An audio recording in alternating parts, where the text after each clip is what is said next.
Hey guys. This is part 2 of What If Kakashi Went Back in Time and Was Overpowered. Hit like and subscribe if you like this one, and also please check the author in the description. Let's start.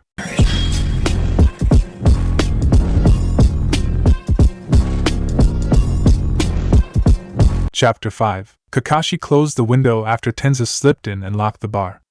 Stand back, he said, and tucked his kunai into his mouth. He formed a series of seals, hot chakra flooding through his coils, and slammed his palms down on the wall. For a long moment his dark room was lit up with the dim light of his security seals activating, exuding so much chakra that it made Kakashi's eye water just looking at it. Senpai, those are at least S-rank seals, Tenza said, and his voice was tinged with an awe that his 12-year-old self would have reveled in.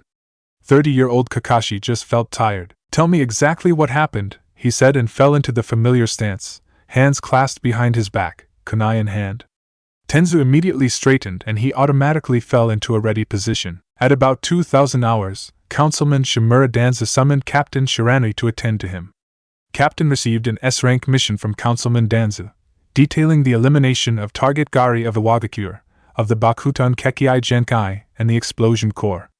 Failure is not acceptable, and Konoha must not be implicated in this mission. Delta Squad is to leave the village in 3 days' time and expected back in the village in 2 months. Kakashi didn't get angry very often. In fact, he didn't get very anything often. Extreme emotion was better suited for Guy or Naruto. Kakashi just preferred a book, some tea, and a quiet afternoon sitting with one of his dogs. But Kakashi realized dimly, as Tenza stared back at him uncertainly, right now he was fucking furious. All A and BU squads are given 3 weeks of leave in order to integrate new members into their team, Kakashi said in a very quiet voice. Tenza swallowed hard. See, Councilman Danzo said that this mission could be trusted to no other, Tenza said, his voice cracking a little at the end. And that Uchiha Itachi had proved himself particularly well before. Oh? Kakashi said. Is that so? Why, yes. And is Councilman Danzo also aware that Konoha has an extremely tentative peace right now with IWA, and that Gari is currently listed in all 5 of the major bingo books, noted to be worth at least 75 million Ryu dead and 150 Ryu alive, and that he has managed to survive every assassination attempt for the past 15 years? Councilman Danzo, he said that Captain Shiranui was not to question his orders, Tenza said faintly. Did he? Kakashi asked, gripping the handle of his kunai tight behind his back. Senpai, why you're bleeding? Kakashi unclasped his hands behind his back and realized that he was holding the kunai by the blade instead of the handle. The edge had cut deeply into the palm of his left hand. So I see, he said slowly, and calmly placed the blood kunai onto his desk. I didn't know who else to go to. Tenza swallowed again, and his sunken brown eyes looked nervously at Kakashi's bloody hands. Captain Shiranui was in the middle of updating his will when I came, he finished quietly. Kakashi automatically pulled out his desk chair and sat down, clenching his fist tight to stop the bleeding. Danzo, Councilman Shimura fucking Danzo was sending his team on a mission that was almost 100% guaranteed to fail. Against motherfucking Gari. Kakashi growled deeply. Gari of IWA? Who'd single-handedly managed to destroy a battalion of Konoha soldiers. Gari of IWA, with flee-on-sight orders straight from the Hokage. Gari. And Danzo had ordered this to clean ANBU of Kakashi's friends, his allies, and to make way for the root operatives he was no doubt training. Danzo was, essentially, eliminating his teammates because they were associated with him. He was going to kill Danzo. Tenza's pale face hovered into view. You can't kill Danzo, senpai. Kakashi blinked. Had he said that aloud? You did, Tenza said, looking a touch apologetic. But if you kill him, you'll mark a criminal, and whatever Danzo's planning will probably still go on. Kakashi closed his eye and felt the Bito's eye start pounding, a dull bell constantly ringing in his head. All right, he said quietly. This is what we'll do. Go to Genma immediately and fill out Form 36BAZ. Ask him to request me and give the paperwork to Morita along with a box of candied ginger. She'll have it filed within the hour. Then tell Genma to brief the team and have them meet me on the roof of the Rusty Kunai in about 3 hours. Everyone but Itachi. I'll take care of him, understood. Tenza saluted and then headed for the window, waiting as Kakashi undid the seals with a flash of hand seals. I'm sorry for dragging you into this, senpai, he said, dark brows drawn together. No, Kakashi said gently as he opened up the window, the evening breeze brushing his silver locks of hair. I'm sorry for involving you. Now go. You have 3 hours to get everyone and everything together. Pack for a long-term infiltration mission, sealing scrolls, tags, disguise kits, everything. Yes, sir, Tenza said obediently and flew out the window, disappearing into the darkness. Kakashi shut the window again and went to work. Fugaku swept out of the house, dressed in an elegant robe and kunai bristling in his hands, Sharingan swirling dangerously in his eyes. What's the emergency? He barked at the sentry kneeling on the ground, Mariko's youngest son, Shinji. Clever boy but too excitable for his own good. Yes, sir, the boy stammered and held up a chakra-sealed scroll with trembling hands, not quite daring to make eye contact with the formidable clan head. A summons dropped this off at the gate, and said it was for your eyes only, Fugaku-sama. From the tower? Fugaku asked, alarm faintly tinging his voice, and instinctively pushed more chakra into his eyes. And no, Fugaku-sama, Shinji said, his voice cracking. F from Hatake Kakashi, sir. Fugaku hurried down the steps and reholstered the kunai, heavy silk robes rustling in the air. What could the damned boy want at this hour, and so soon after the dinner? Fugaku forced himself to slow down at the last moment, and reach out for the scroll in a dignified manner. His Sharingan detected streams of chakra coiled tightly around the scroll, sealed only to open to a specific chakra signature. Very, very clever work. He nicked his thumb with a blade and swiped it across the seal, the dark kanji marks sucking up his blood hungrily. With a faint puff of smoke the scroll unrolled and Fugaku almost raised his hand to dismiss the boy when he read the missive inside. By the Shodai, the boy was asking for the impossible dash. Shinji, Fugaku said slowly, and his Sharingan spun wildly in the moonlight. Did the summons mention anything else? Maybe that Hatake-san would be by soon? To confirm the response? Shinji squeaked. Is that a question or an answer, boy? Fugaku asked wearily, and he waved a hand dismissively when the boy opened his mouth again. No, don't answer that. Go back to your duty, you did well. Your mother would be pleased with your efforts. Shinji bowed deeply, forehead almost touching the gravel path. Your words honor me, Fugaku-sama, he said, and for once it seemed like he was too awed to stammer. A faint twist of chakra later, and the boy had melted back into the shadows, leaving Fugaku alone with a bloody thumb and a deep desire to throttle the Hatake boy. Mikoto, Fugaku said, raising his voice slightly. His beloved wife appeared half a moment later at his side, hair only slightly windswept by the body flicker. Yes, beloved husband? She said gently and rested a slender hand on his arm. Hatake requests that we look after the Uzumaki demon boy while he is away on an extended mission, Fugaku said, looking deeply aggrieved, the lines of his craggy face deepening. Months, it may seem. No, throttling was too good for the boy. Fugaku would first trap him with the genjutsu they normally use to question criminals at the station, and, oh, Sasuke will be so pleased. I'll have to prepare an extra room, and of course, Naruto-chan would have to need an extra set of bedding and a place at the table. What? Fugaku stared at his demure wife, all thoughts of torturing the Hatake boy long gone. Naruto-chan is such a sweet boy, of course we must help a fellow clan head in need and look after him, Mikoto said, her dark eyes wide and sweet. It's very brave of Hatake-san to trust us with his heir, isn't it, dear? But Fugaku fumbled for the right words. The boy. A very strong one, Mikoto nodded, and her grip on Fugaku's arm tightened. To hold back a force so devastating to the village. You'll allow this, won't you, dear? I'll think about it, Fugaku said gruffly and tugged his wife back towards the house, unconsciously matching his steps with hers. Outrageous of the boy to ask us such a thing on such short notice. I'm sure he has his reasons, Mikoto said agreeably and pressed a soft kiss on her husband's cheek. Now, I'll have to ask Itachi-kun to help me air out the bedding, and we must have the two of them stay for breakfast at least. Yesterday, Kenji-san had a whole fresh catch of mackerel straight from the coast, and he promised to set aside a few for me. It would go splendidly with the miso and rice, and there's the natto I was planning on. Even copy ninja Hatake Kakashi, master of 1,000 jutsu, ex-A&BU hound, protege of the Yondaime Hokage and son of the late White Fang, was no match for the determined will of a housewife and a tray of tea. Before he knew it, Kakashi was ushered into a room with Itachi and Fugaku and a cup of steaming green tea placed in front of him on the table along with a plate of freshly cut fruit. Fugaku, it seemed, was long resigned to the domestic machinations of his wife and was already settled into his cushion and sipping at his tea, Itachi sitting at his right hand like a loyal retainer. Let me know if you need anything else, Mikoto said softly and pressed a gentle, reassuring hand on his shoulder, but not before giving his bandaged hand a concerned look. She swept out of the room and the sliding door closed with a dull finality before her. An unusual request, Fugaku said in that damned smug voice of his, and Kakashi fought to keep a rein in on his temper. Calm, he repeated to himself, and tried not to think about how close Danzo was, how so very easy it would be to slit his throat and leave him hanging on the walls of the village, a warning to all those who dared to go against his pack. Instead, Kakashi drank his tea. Unusual circumstances demand unusual measures, Kakashi said, and wondered if a chidori through Danzo's chest was too quick, too merciful. My presence has been requested for a mission, and I thought it best to leave Naruto in the care of people I trust. Fugaku raised an eyebrow. I would hardly call our brief acquaintance a particularly close one. Kakashi bared his teeth under his mask, and his tenuous control on his killing intent grew thin. Better with the enemy I know than the enemy that I don't. He forced himself to loosen his grip on the cup. If I may ask, Itachi said, speaking for the first time since the three had entered the room.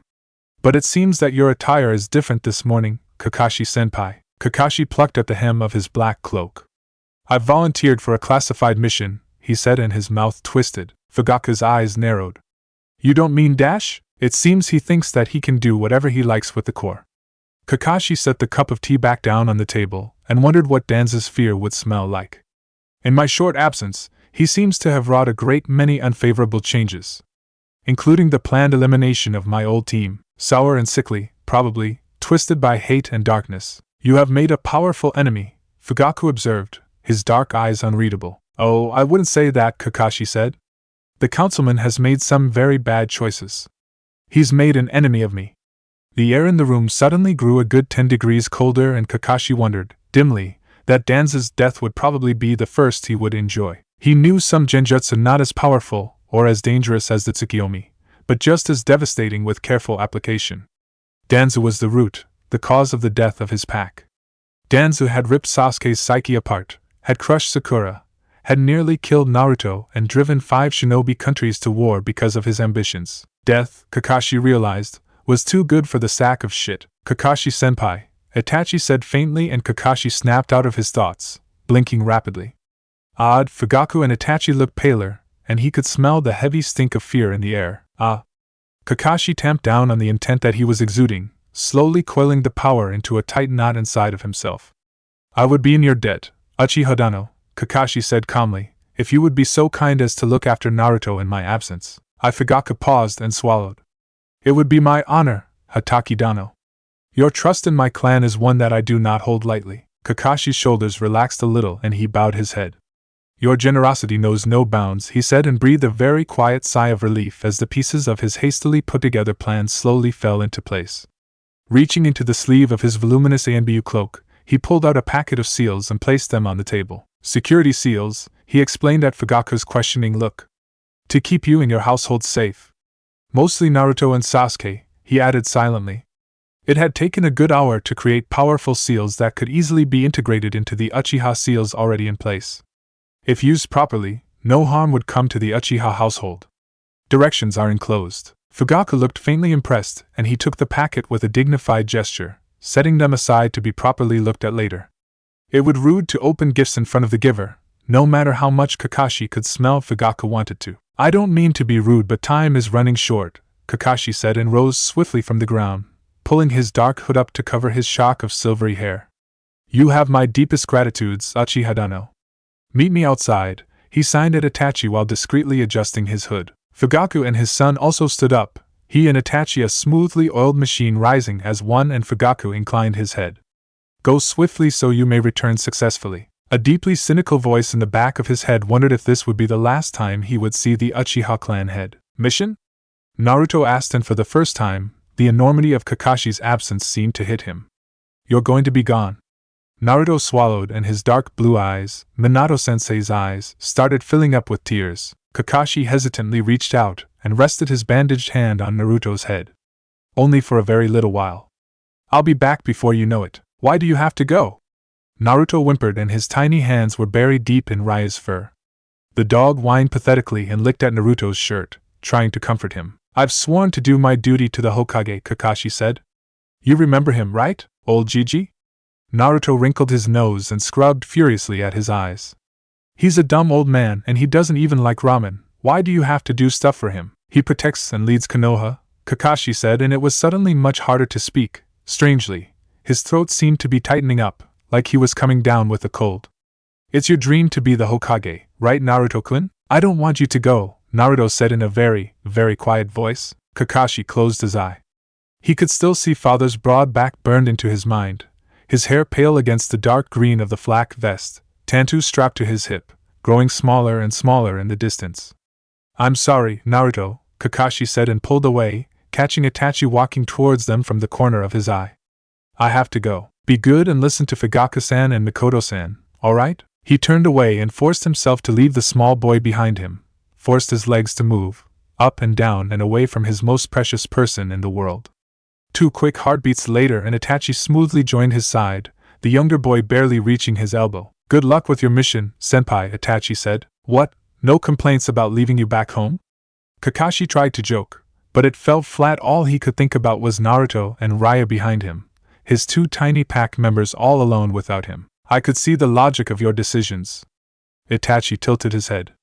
"With Delta Squad away, the councilman has more control over the Corps. My presence will at least deter him from both acting against the commander's interests and against Uzumaki-kun.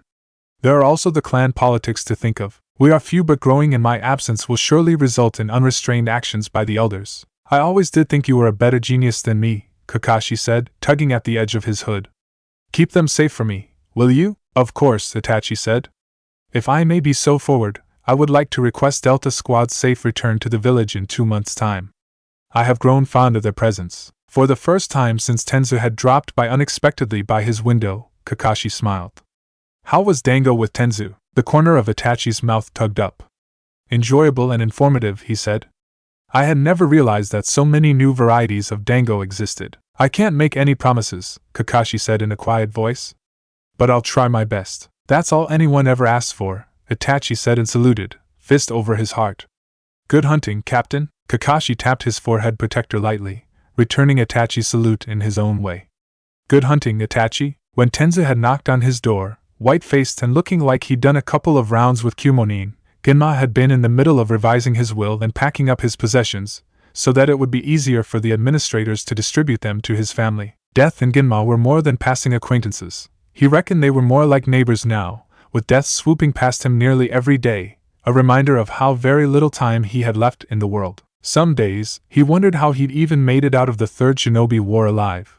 Others, he wondered how made it this far in ANBU alive and with most of his mental faculties intact. But mostly he thanked the gods, his luck, and just went on with his job. Today, it seemed like his luck had finally run out. Death was coming for him, whether he wanted it to or not. "Come in," he said, trusting Tenzu to dodge the various traps and tripwires he'd set up near the entrance. By his reasoning, if you weren't good enough to recognize and avoid them, Jinam really had no interest in knowing you. "Captain," Genma looked up and raised an eyebrow. "You look like shit," he said drily. "I met with Kakashi-senpai," Tenzu said, hands clenched tight. Hell, classified ANBU mission or not, Kakashi was probably near about Tenzu's only family in the world, as pathetic as that sounded. And it was the captain Tenzu was talking to. The man probably forgot more secrets than most people knew in their entire lifetimes. "Did you give him your goodbyes?"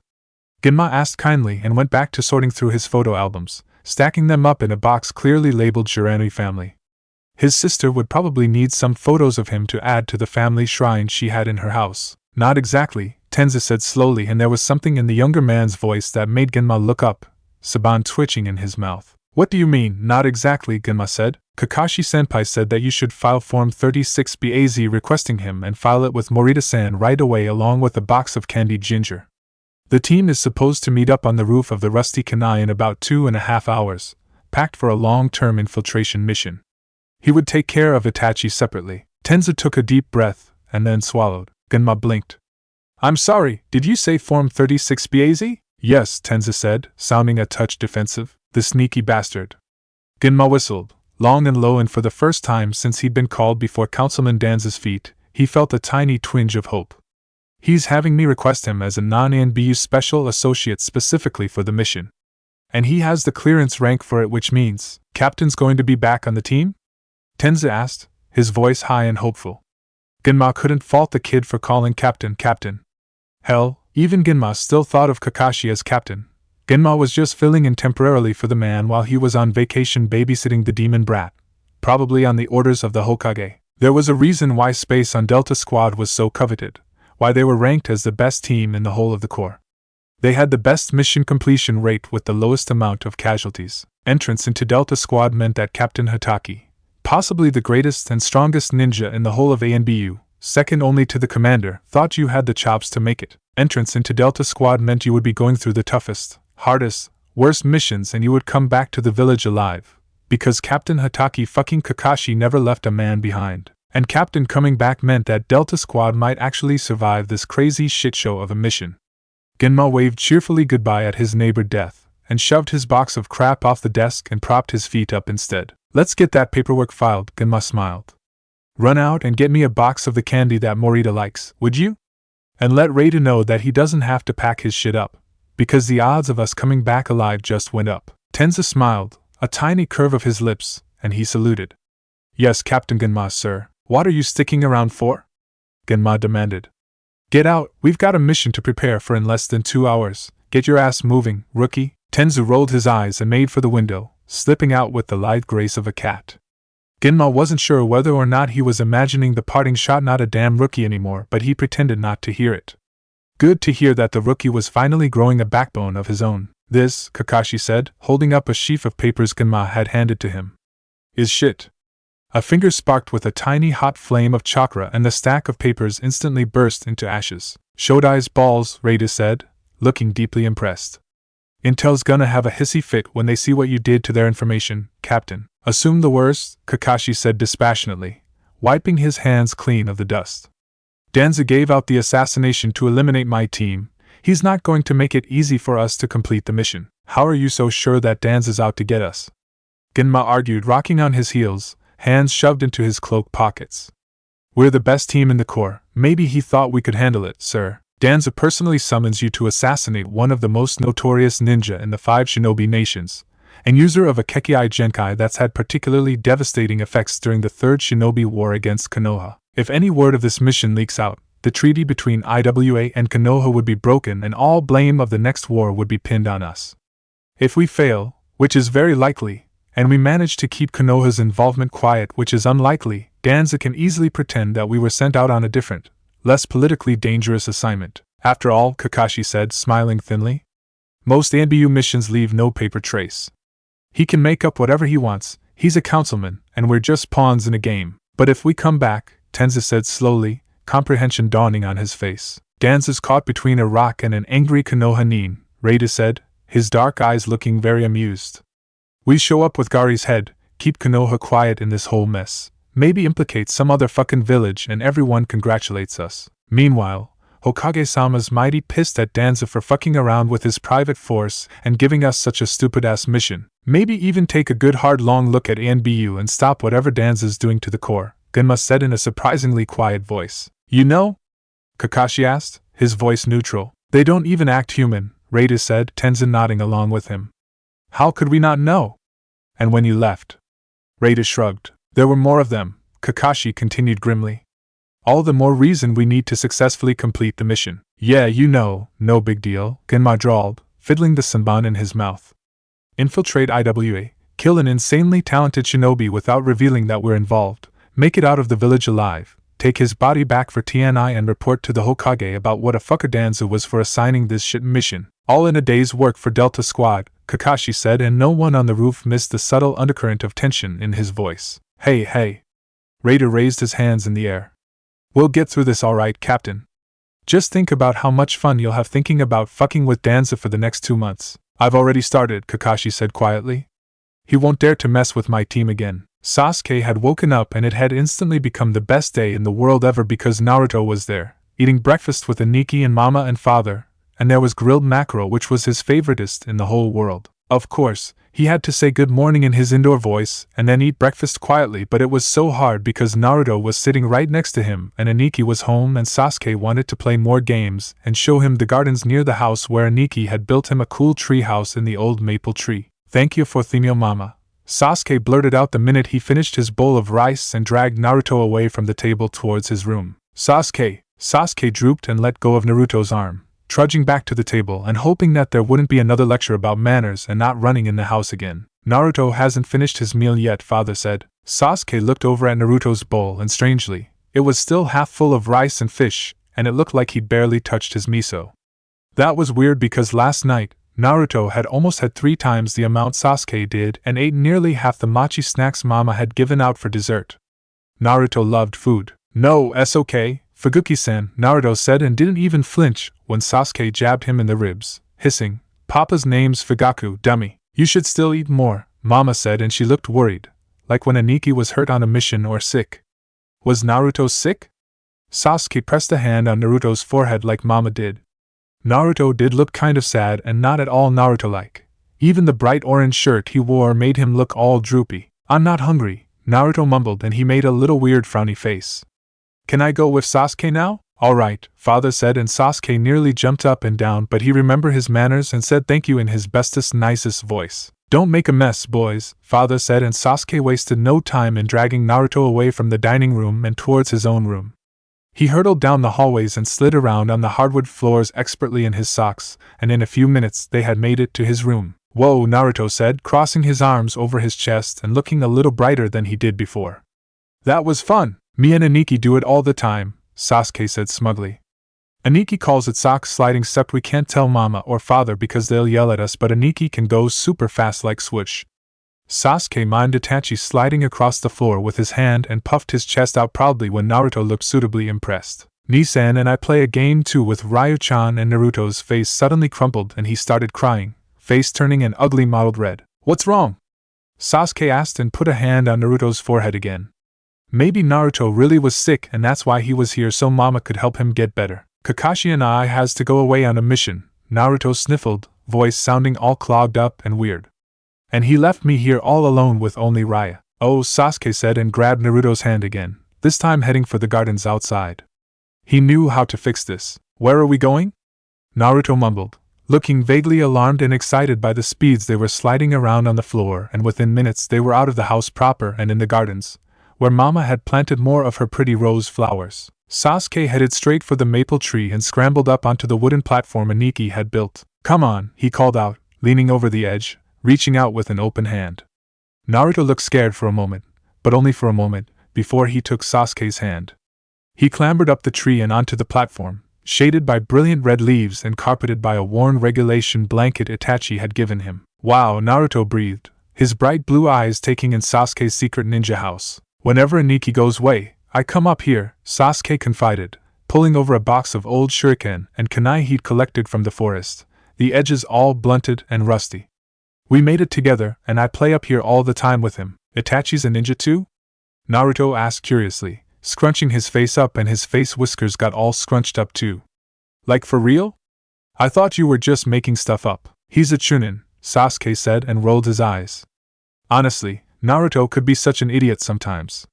That means he's super strong and good, and he's only 11. 11's old, Naruto said disgustedly. And Kakashi and I-san's 20, Sasuke frowned. That's like super old. He's a ninja too, ain't he? What rank is he? Naruto scratched his head. I don't know, he admitted. But I know that he's super strong and everything, and he's a great ninja, yeah. Yeah, Naruto was definitely a Dumbo. He's gonna come back from the mission, Sasuke said confidently.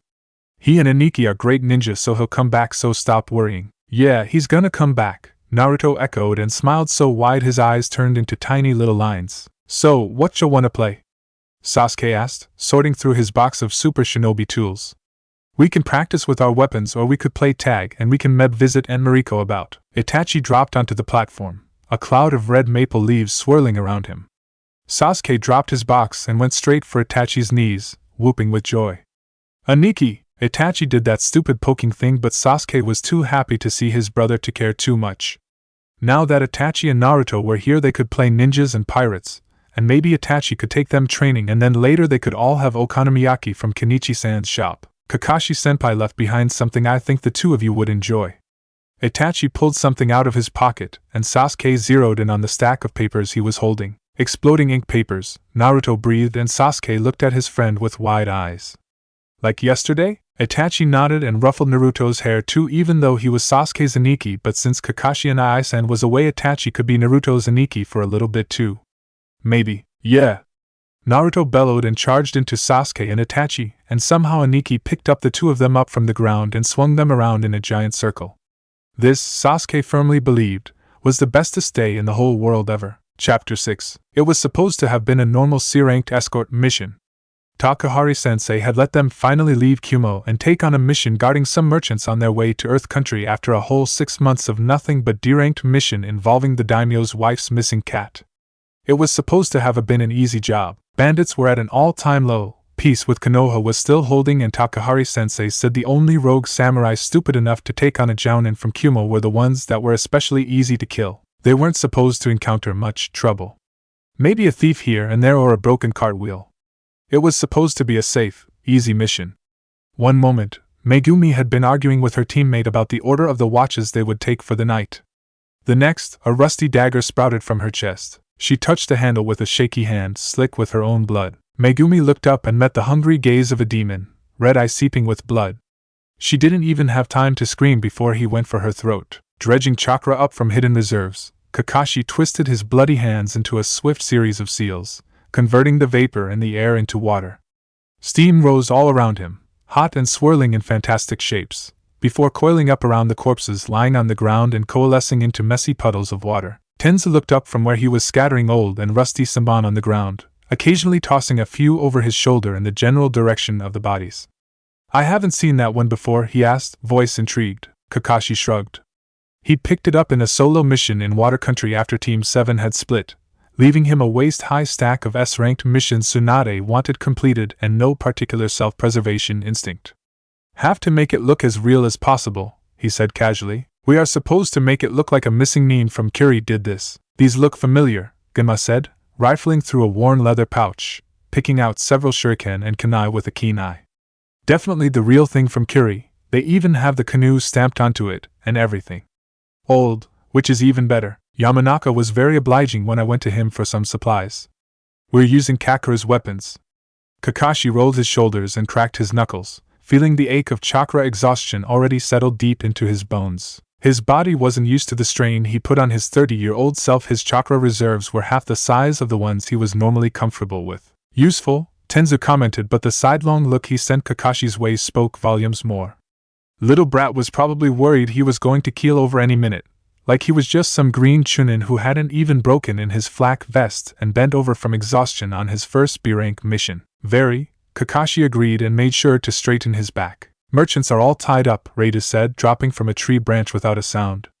"Jinjutsu's got them all addled and I've got them hanging from a 20-footer. They'll have a shock when they wake up." "I'll take care of them," Kakashi said and ignored the incredulous look Genma shot his way. "Just finish the bodies. We don't want Kumo coming after us along with IWA. Mission's barely even started and you're already half dead on your feet, Captain," Genma said, stooping carefully over one of the Kumo genin, wrapping a thread of wire around her neck and pulling tight. Kakashi looked away, stomach clenching. "Just finish the job," he said curtly and melted away into the shadows. It was, Kakashi reflected quietly, going to be a very long 2 months away from his pack. Even before the name, it was the chakra signature that gave him away. Kushina had the same boundless energy, a beautiful blue flame spiraling throughout her stomach, protecting the village just by existing. A much smaller and excited version of it bobbed its way through her house, and Mikoto smiled, glad that some form of her friend still lived on. "Yes, Naruto-chan?" Mikoto asked and put down her sewing, enjoying the way his chakra spiked in surprise. "How do you know it was me?" "Kakashi and I-san and Tenzo always know, but that's 'cause they're ninja." "Are you a ninja too, Mikoto-san?"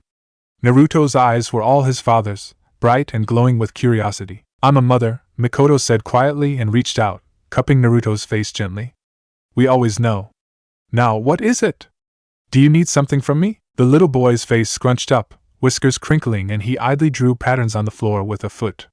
Well, It promised Sakura I will play with her today," he blurted out in one long breath, face going red. Raising 2 boys and watching countless other Uchiha babies gave Mikoto long practice at discerning the language of 6-year-olds. "Sakura?" Mikoto asked. "Is she a friend from the temple school?" Naruto nodded enthusiastically and he broke out into a blinding smile. "We practice kunai throwing and stuff, and we played with Ryo-chan and she comes over lots, but then I promised to play with her today. But now Kakashi and I isn't here, but I still want to play, and with Sasuke too." Mikoto considered Naruto's request gravely. "Do you know where she lives?" Naruto shook his head, blonde hair flying with emotion. "Nah," he said, his smile drooping a little. "Kakashi and I-san knows and he walks us over to drop her off, but I forgot where. Itachi had been born a wise old man in the body of a baby and had left her side after what seemed like only heartbeat. He was only 11 and already a member of ANBU and a rapidly rising chunin. Sasuke was already 6 and soon would be leaving her for the academy and a world where children were taught how to kill on command. But around Naruto, her children softened and seemed more like their age, laughing and playing, forgetting about the cares of the world, if only for a moment. Mikoto felt a deep shame well up in the bottom of her chest. A good friend she had been, abandoning her friend's child to the streets, conveniently forgetting that the demon brat had the eyes of the yondaime, and the bright life of her best friend. It had been easier to think of Kushina's baby as lost, killed at the same time as his parents. Not for the first time, Mikoto quietly blessed Kakashi and the good fortune that brought him and the Uchiha together. "I think I can fix that," Mikoto said finally and stood up, brushing the dust off her knees. "Would you do me a favor and go get ready with Sasuke-chan? We're gonna to go out." Naruto cheered, bouncing up and down on his feet. "It's chilly outside, so don't forget your jackets." Mikoto smiled and brushed her hand through Naruto's hair. Naruto beamed up at her and grabbed at her wrist with his tiny hands, his skin immeasurably warm and soft. "You're the best, Mikoto-san," he said, blue eyes turning into happy slits. Mikoto's breath caught in her throat, and she blinked back hot tears. Why? Mikoto paused and swallowed, straining for the Uchiha calm that her mother had drilled into her since her birth. "Why don't you call me aunt instead, Naruto-chan?" Like Naruto looked up at her, still clinging to her arm with those small hands, his eyes looking impossibly big in his face. "Like family?" he asked, his voice a very small whisper. "You already have a brother," Mikoto said, her voice cracking a little. "And a senpai. I think it's time you had an aunt, don't you?" "I'd like that," Naruto said in that tiny voice. "Aunt Mikoto." Mikoto fell to her knees and drew his tiny body close to her chest, her arms circling around his skinny shoulders. A large damp spot grew on the front of her apron, but she hardly noticed, pressing a soft kiss on Naruto's crown. I'm so sorry," she wept, crying for her dead friends and the boy she thought lost, come back to life and safe in her arms. "Done cry, Mikoto-oba," Naruto sniffled, wiping back his own tears and snot with the sleeve of his grubby shirt.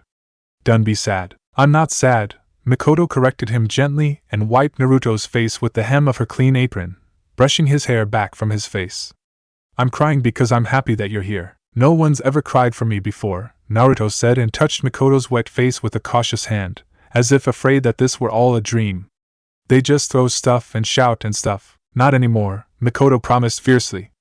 "Not while I'm around." When the doorbell rang, Sakura dropped her book and flew out of her room, clattering down the stairs at a speed even Naruto would have been impressed with. "No running in the house!" Mama shouted, but Sakura was already at the door, tugging impatiently at the deadbolt that was just a few inches out of her reach. "We need to check who's here first," Mama reminded her, and she peeked through the tiny seeing hole in the top of the door, ignoring Sakura's pout. "Oh, is Hatake-san married?" Mama asked as she squinted into the tiny hole, brushing her dark hair back from her face. "No," Sakura muttered sulkily, kicking at the door with her foot. "Course not, he's Kakashi and I-san, he's not old and stuff." "Strange," Mama muttered, but she unlocked the door, and when it opened Sakura launched herself face first, colliding with her best friend in the whole entire world. "Oh!" Sakura wondered when Naruto had changed his hair color to black and when his eyes had changed, and then realized. "You're not Naruto!" she shouted and then blushed. Scrambling off of the not Naruto, she knocked onto the ground. "What are ya, blind?"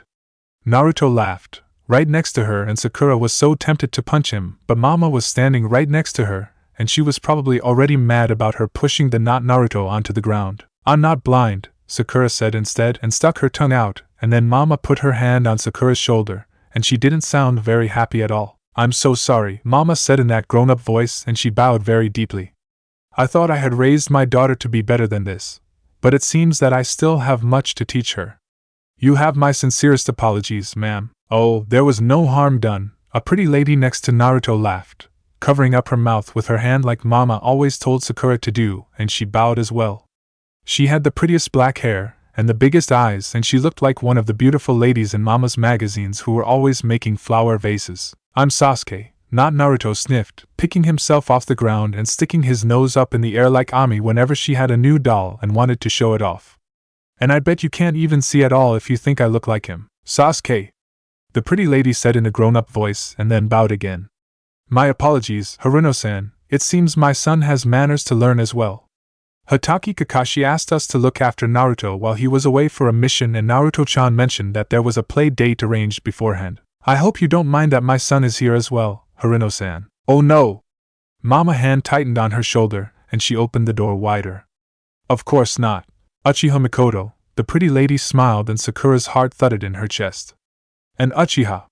They were one of the big super strong ninja clans in the village, and they had the best shinobi, and lots of them were in the police too. Sakura had seen them around in the market, and when Sakura was a baby, her papa always said that bad girls were taken away by the big scary Uchiha policeman. Oh, Uchiha-san, please come in. Oh my goodness, Mama fluttered, and she stepped back from the door, dragging Sakura in as she ushered in me, not Naruto Sasuke, Naruto and pretty Uchiha-san.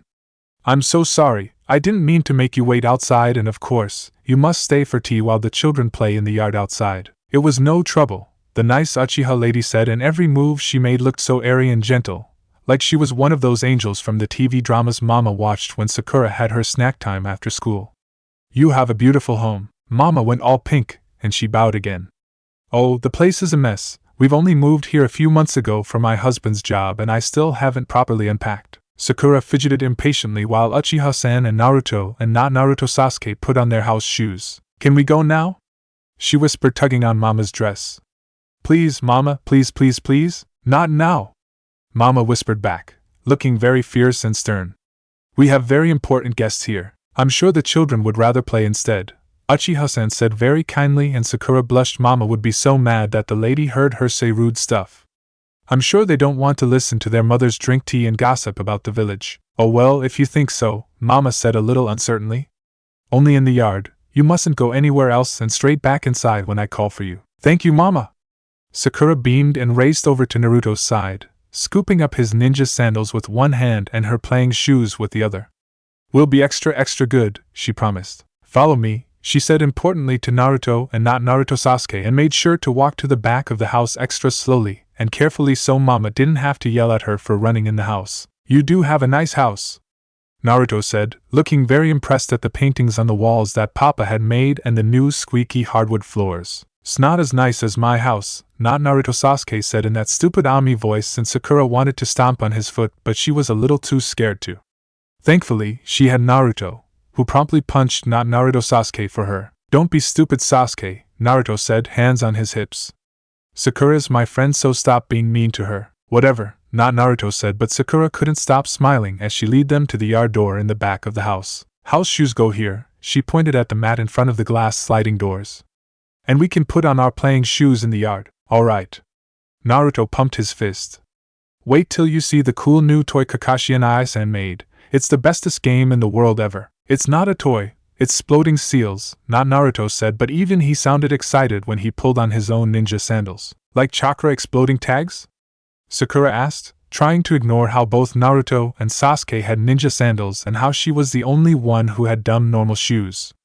I read about them. I thought only ninja could use them? You'll see, Naruto said secretively and pulled open the door. It was just like tag but better. It was like tag and shugi and ninjas and pirates all wrapped into one giant exploding game, and Sakura loved it. She pulled a tag out of her pocket and slammed it down on the ground, smearing the release mark with a finger. An entire cloud of black smoke exploded in front of her, and Sakura dove away, enjoying the way Naruto shrieked like a little baby and Sasuke shouted that he was going to hurt her. Now it was just a waiting game. Sakura sat on the edge of the smoke cloud and listened to the loud voices, tag in hand. Naruto was still coughing and shouting in the middle, but it sounded like Sasuke was pushing his way out to the edge.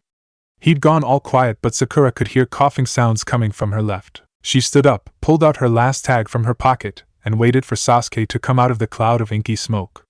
The look on his face when she slapped the tag onto his forehead was something, Sakura decided, she would never ever forget. You're pretty okay for a girl, Sasuke said a little grudgingly, munching on a cookie Mama had made for yesterday's snack time. She's more than okay, Naruto said, spraying crumbs everywhere as he spoke. Sakura-chan knows everything and she's the coolest cause we're friends. Sakura nibbled on her cookie, and quietly thought that Sasuke was okay too, even if he sounded like Ami sometimes, but he was Naruto's friend too. If we're both Naruto's friends, she said a little tentatively. Maybe we could be friends too. Sasuke looked up from his cookie. I guess, he said, and Sakura beamed at him. I have 2 friends now, Naruto said, and he rubbed at his eyes with the back of his hand. I've never had so many friends before. His voice was all wobbly and squeaky like he was gonna cry. Sakura swallowed. Me either, she said in a very quiet voice. Before Naruto, no one had liked her very much, calling her stupid names about her forehead and always ripping up her books. Now, she had play dates, and at school she got to sit next to a friend and share lunch and talk about how boring class was. Now she could play cool ninja games and meet new friends, new people. Sasuke looked away and shoved a cookie in his mouth. I have my Aniki and cousins and stuff, he mumbled. That's family? You have a mama and a papa and brothers and stuff, but that's different, Sakura said instantly. We're friends. Best friends, Naruto said solemnly and stuck his hand out. Sakura put her hand on top of it like in the cartoon she'd seen on TV with the samurai warriors, each of them a different color of the rainbow. After a moment, Sasuke put his hand on top of that, and they all grinned at each other. We have to promise to help each other out and stuff because that's what friends do, Naruto said in a serious voice. Like we're family for each other. I promise, Sasuke said, and Sakura almost jumped, surprised that he had spoken up first. That meant Sasuke would help her out too, and so would Naruto, and she would have to do the same. Sakura closed her eyes and remembered how Naruto had punched Ami in the face and helped her up from the ground. I promise too, Sakura said firmly. I'll hurt anyone who ever tries to make fun of you guys, she said, trying to make her voice as fierce and strong as possible. It's the promise of a lifetime. Naruto shouted and dove at the two of them, bulldozing them into the ground with his hug. Get off me, stupid! Sasuke shouted, but he didn't bother to push Naruto off, and Sakura laughed, her chest filling up with so much happiness that she thought she was going to explode like one of the sploding seal tags. You look not like you, Tenza said, tilting his head like a bird. I think that's the whole point of going incognito, Kakashi said drily and accepted the towel the younger man handed him, rubbing his dyed hair briskly. He'd substituted his headband, safely sealed away in a containment scroll, along with his uniform and ninjato, with an eye patch, chakra seals sewed onto the inside to mask the presence of his Sharingan. The borrowed merchant's clothes fit oddly, too short at the leg and too broad at the shoulders, but it couldn't be helped for now. He'd have to ask Raider to do some mending later that night. Tenza had combed out his scruffy brown hair, parting it neatly at the side. In a pair of slacks and a loose-fitting lightning shirt, he looked like any ordinary teenage boy, following his older brother into the family business. Relax your stance, Kakashi said and tossed the towel back at him, streaks of brown liberally streaking it. You're supposed to be a civilian, not a killer. Tenza caught it handily, eyes narrowing a little. You're one to talk, Captain. Kakashi shrugged bonelessly and strolled over to the campfire, giving Denma and Reidu approving nods. They were lounging casually on the sleeping bags they'd taken from the merchants, dressed as his cousin and manservant respectively. Gruel's almost done, sir, Reidu said, straightening up a little as Kakashi settled on his haunches next to him, warming his cold hands up in front of the fire. Saved it before the idiot over there overcooked it because he was too busy braiding his hair into a fancy tail. Some of us were blessed with good looks, Genma grinned, looking strange without his customary saban dangling from his lips. It's only right that I should take the time to make myself look nice for the ladies. Travel papers? Kakashi said, flexing his fingers and running them through warm-up exercises. His sealing speed was disgustingly slow compared to where he'd had it beforehand. It took him a good minute to work through the entire sequence, and he bit back a scowl. Without a mask to cover his expressions, he'd have to be more careful about what he let show on his face. Resisting the urge to pull up his neckline and press his chin into his chest, he repeated the sequences, over and over again, all doctored up to match our faces. You're looking at a new man, Reida said, watching Kakashi's hands with mild interest. Sado Kenichi at your service, master, Watanabe Riku, Genma put in lazily. Your experienced and much more handsome older cousin, guiding you in the fine Watanabe tradition of selling lightning country textiles. Watanabe Raya, Tenza said quietly, settling himself down next to Genma. I believe that I'm to be your younger brother, Captain, which leaves me Watanabe Aikiru, Kakashi concluded, hands automatically working through the seals for Chidori. He stopped mid-sequence, and forced himself to switch to a different jutsu. Chidori left a distinctive mark. It was associated with Konoha's ANBU and would just be another clue that would implicate the village. Earth justice would be safer. The merchants have been taken care of, Tenza said, face shadowed. Good, Kakashi breathed out, long and slow. We'll have a good week of travel ahead of us before we hit one of the border posts and ask them for entrance into IWA. It should give us more than enough time to adjust to our cover and gather intel on the mark. Jutsu use is forbidden from here on out until we hit the village unless it's an emergency. Tenzu opened his mouth, but Kakashi shook his head. Especially you. Mokuton's a dead giveaway for Konoha. Besides, it's been high time that you learn how to act like a civilian. I know the basics, Tenzu said stiffly, and Raider barked out a rough laugh. Kid, Raider wheezed, that shit they teach in the academy is worth next to nothing. Masking your chakra's fine and easy enough, but you've gotta work on your stance, your reflexes. Gotta walk the walk, talk the talk, and pray that some ninja doesn't figure out that you're actually more than what you seem. It doesn't matter if you're more powerful, or if you can beat him in a fight. Genma's mouth twitched, like he was chewing on an invisible saman. Your life isn't at stake here, the integrity of the mission is. One person knows, and the entire treaty between IWA and Konoha goes up in flames. I can do this, Tenzu said stubbornly. Of course we can, Genma grinned. Who the hell do you think we are? Only the best squad in the entire corps, Raidu chimed in, right on cue. Delta Squad, captained by the finest operative to ever serve the village. Me, Kakashi said deadpan. There was a very long silence as all three of his subordinates stared at Kakashi, identical looks of terror on their faces. What? He asked, fighting the urge to cover his face with his hands. He could smell their fear and apprehension. You just made a joke, sir, Genma said feebly, the only one brave or stupid enough to speak up. You never make jokes, Raidu said faintly. You tell us to stop joking, sir. Kakashi tucked his chin into his chest. It was amazing what a difference 10 years would make. He'd forgotten how much he'd changed after leaving the corps, leaving behind the bone-white armor and mask and taking up the traditional flak vest and erotic literature. 20-year-old Kakashi knew nothing but the mission and long hours at the memorial, bowed down by the weight of old ghosts and a crushing guilt. He'd kept his teammates at a careful distance, his heart too tattered and his mind too afraid to handle another Obito or Rin. It was only when he'd left that Kakashi had gotten to know all three of his former teammates better. I guess you just haven't been listening hard enough, Kakashi said, and resolved to be a better captain this time around. Another one, Raidu said, and what little color was in his cheeks instantly disappeared. You don't look surprised, Genma said shrewdly, looking pointedly at Tenzu, who looked a little alarmed at the sudden attention. Tenzu said, and gave Kakashi a quick and panicky look. Kakashi happily ignored it and threw his precious little kohai to the sharks. Captains had a peaceful retirement? Tenzu said quickly, sounding more like he was asking Genma than answering him. Maybe he's taken up telling jokes as a hobby. I thought I'd try new things in my old age, Kakashi threw in, and Tenzu looked at him gratefully. Speaking of new things in retirement, Genma said eagerly. Rumor is you've gotten domestic, Captain. Kakashi bit back a groan. He should have known the ANBU rumor mill would have had a field day with his decision to take on Naruto as his ward. New things, new hobbies, he muttered vaguely. He's a good boy. Never thought of you as a parental figure, Raidu said, rubbing his chin thoughtfully. He's that boy, isn't he? So what if he is? Tenzu said a little vehemently, and Kakashi looked at the younger boy, eye widening a little.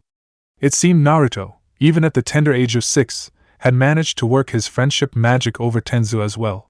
He's a good kid and he doesn't deserve what the villagers are saying about him. The Yondaime chose him to save the village, yeah, by holding a demonic force in his stomach that killed hundreds of shinobi, Genma muttered. Look, I know it's not the kid's fault, but he shrugged. Still makes me uncomfortable as hell to think about. Naruto isn't the Kyuubi, Tenzu said firmly, and Kakashi couldn't help the smile that spread across his face, the pride that welled up in his chest. He had a good pack. Why'd you leave him anyway? Raidu asked, eyes keen. I mean, you did adopt him, right? And you're technically off ANBU active duty rosters. Kakashi considered Raidu's question for a long moment, staring at the flickering embers of the campfire. Why had he come? There was the possibility that the team would succeed without him, however slim. True enough, Danzo had done this to remove ANBU of his influence, no doubt scared by Kakashi's sudden entrance into the council and his alliance with the Uchiha. But he could have started again, even without Delta Squad. There was still the commander and Yuzuki's squad and a couple other that he could trust. It would have been hard and no doubt Root would grow to fill Delta's absence, but it was still possible to fight Danzo. By leaving the village, he'd taken himself out of the council, had left Naruto at the mercy of a man who was busy planning a coup against the Hokage, and sent himself to IWA on a potentially lethal mission, all on a gamble that the completed mission would mean leverage over a power-crazed councilman. If it worked, of which there was a very tiny chance, but still larger than if his team had gone without him, it would mean that he had concrete evidence to present to the council and the Hokage against Danzo. If it didn't, Konoha would be at war and Danzo would gain more power. Because you're my team, Kakashi said. And Danzo's not going to send you on a suicidal mission without me to save your collective asses. Kakashi looked at the three hardened faces before him and accepted that they'd been Pack from the very beginning. Not Obito, not Rin, not Sensei, but still Pack. He'd have to trust that Team 7 would be alright without him and concentrate on the people in front of him. You know, Reita said, his voice a little rough. I think that's the nicest thing anyone's ever said to me. Wow, you've led a pretty pathetic life, Reidu, Genma said, punching his teammate's shoulder, but even he looked a little sentimental. I'd have to agree, Tenza said, his voice soft, but when he looked up at Kakashi, his dark eyes were proud. Kakashi looked away, his chest tightening. He'd bring them all back alive, no matter what. He promised himself that he would. Read me that list over again and slowly, Sarutobi said slowly, his tone brooking no dissent. The active duty roster, subsection C. Yes, sir, the Chunin said his name was Rin, Sarutobi believed, doing his time in the administrative bureau, while his ribs healed from the last B-ranked mission he took outside the country. A good boy, his parents ran a wonderful ramen shop on Main Street. Yamamoto Hanako, Jin, Yuzuki Yugugo, Shirane Ginma, Namishi Reidu, Suzuki Saburo, Sato Kid, Hataki Kakashi. You may stop. Sarutobi threaded his fingers together and frowned. Why is Hataki Kakashi on the active duty roster? Ren adjusted his spectacles and squinted at the scroll he held up into the light. I believe it says here. The Chunin frowned. The notation has him on a classified mission, sir. Should I pull up his file for you, Hokage-sama? Please, Sarutobi said and watched the Chunin bustle out of his office, scroll tucked into the crook of his elbow. What, exactly, was Hataki Kakashi doing outside of the country on a classified mission when he was supposed to be looking after Uzumaki Naruto? Sarutobi considered his options. On a classified mission outside the country, the mission would certainly come straight from his desk, and he didn't recall debriefing Kakashi-kun for one. And any request for extra personnel would have to be approved him personally as well, which meant, Sarutobi pulled out his pipe and lit it with a snap of his fingers, breathing in deeply, smoke filling up his chest. Danzo was meddling again. From the sound of it, Delta Squad was deployed for service out of the country, no doubt on an assassination mission. If Kakashi had followed his team and left the country, defying direct orders from the Hokage, Ren returned with a slim file in hand, looking slightly pained as a cloud of smoke floated towards him. I've brought the most recent one, Hokage-sama. It seemed prudent considering his files take up an entire cabinet. Very prudent, Sarutobi agreed and accepted the file. You may leave now, Ren-san. We shall finish the roster arrangements later. A quick bow and murmured thanks later, Sarutobi was left alone with his thoughts, young Kakashi's file and his pipe. Flipping it open with wrinkled hands, he considered the innocent-looking paper on top. It was a copy of a processed request of Form 36BAZ, requesting Kakashi for a classified mission, with nearly everything but Kakashi's name and the date blocked out by the censors. There was a brief notation requisitioning 4 vials of vaccine for the Shinzi pox, common in Stone Country. It was dated 3 days ago. The only time Form 36BAZ was ever used was in conjunction with ANBU. Sarutobi leaned back in his chair and gripped the stem of his pipe with his teeth, blowing out a stream of smoke from his nose. Hataki Kakashi was out of the country on a classified mission. He was requested as a special non-ANBU associate. He was most likely traveling with Delta Squad. He had left Naruto in the village. Delta Squad was out of the country on a mission he had no knowledge, which meant that the commander or Danzo had authorized it, but Arakaki always made sure to update him on any missions his corps was sent out on. Which, logically, left Danzo. Sarutobi didn't very much like the way the pieces were falling together. He rubbed his temples with weary hands and silently cursed Minato for being a foolhardy self-sacrificing heroic Hokage. Some days, it helped with the headaches. Today, it seemed, even cursing his dead successor's name would be no help. Orochimaru. Danzo. Naruto. Some days, it seemed like his mistakes were all he could ever think about. He thought he was teaching a prodigy, his successor, his son. Instead, it turned out he was teaching his prize student how to be a mass murderer and a traitor. He'd let root grow wild during the Third Shinobi War, too busy trying to win a war. When it had ended, he thought he'd stamped it out, but Danzo was too clever, moving his operatives deeper into the shadows. And now Kakashi was caught in that tangled mess, sent out on a mysterious mission with his team, far outside of the safety of the village, away from Naruto. He should have known that Danzo would have been upset with Kakashi's introduction into the council. Sarutobi opened his eyes and flared his chakra. Within moments a guard materialized in front of him, kneeling in a formal salute. Find out where Uzumaki Naruto is staying in the village. Observe but do not intrude unless he is in danger. Report back to me as soon as possible. The guard nodded deeply and disappeared into the shadows. Sarutobi put his pipe down on his desk and sighed. He was getting too damned old for this. At the knock on the door, the entire room started, Sharingan flashing in a few faces. Aya was bristling with kunai while Shursui was already forming seals to cloak the entire room in a heavy genjutsu. Itachi raised a hand and cocked his head, checking the presence hovering right outside the room. Hold, he said calmly. He stood up from the table and made his way over to the door, the tomo of his Sharingan swirling lazily. He opened the door and bowed deeply, ponytail swinging with emotion. Hello, mother, Itachi said. Uchiha Mikoto smiled. I'm sorry for scaring you, she said gently. But I didn't want to give away my presence. It was well thought of you. Itachi returned and stood aside to let his mother into the cramped room, letting everyone see his deactivated eyes. Mikoto-san, Shursui said, standing up cautiously. Itachi noted that he had released his prepared genjutsu, chakra flowing normally. I didn't realize that. Shursui stopped and swallowed. I am a little old, his mother agreed, and she made her way into a corner of the room, settling down next to Aya gracefully. I'm sorry, dear, but there's hardly enough room to breathe in here. Please, Mikoto-sama. Aya stammered and gave up her cushion for older lady, kunai long forgotten. The average age of the shinobi in this room was, Itachi admitted, very young, with Itachi himself at the youngest and Ki the oldest at the age of 23. I don't mean to be rude, Mikoto-sama, but Kenji swallowed, looking nervous. He was a civilian and had less training to hide his emotions. Do they know? Oh no, mother said serenely. You've been very careful, keeping quiet and changing meeting times and places like this. It took me a while to follow Itachi-kun, what with all the false trails and doubling back he did. How did you know? Itachi asked, sitting back down at his place again. You're my son, mother said and reached out to pat Itachi's hand. How could I not know that you're working on a seditious plan to go against the elders and your father? I just thought it was time that I joined you.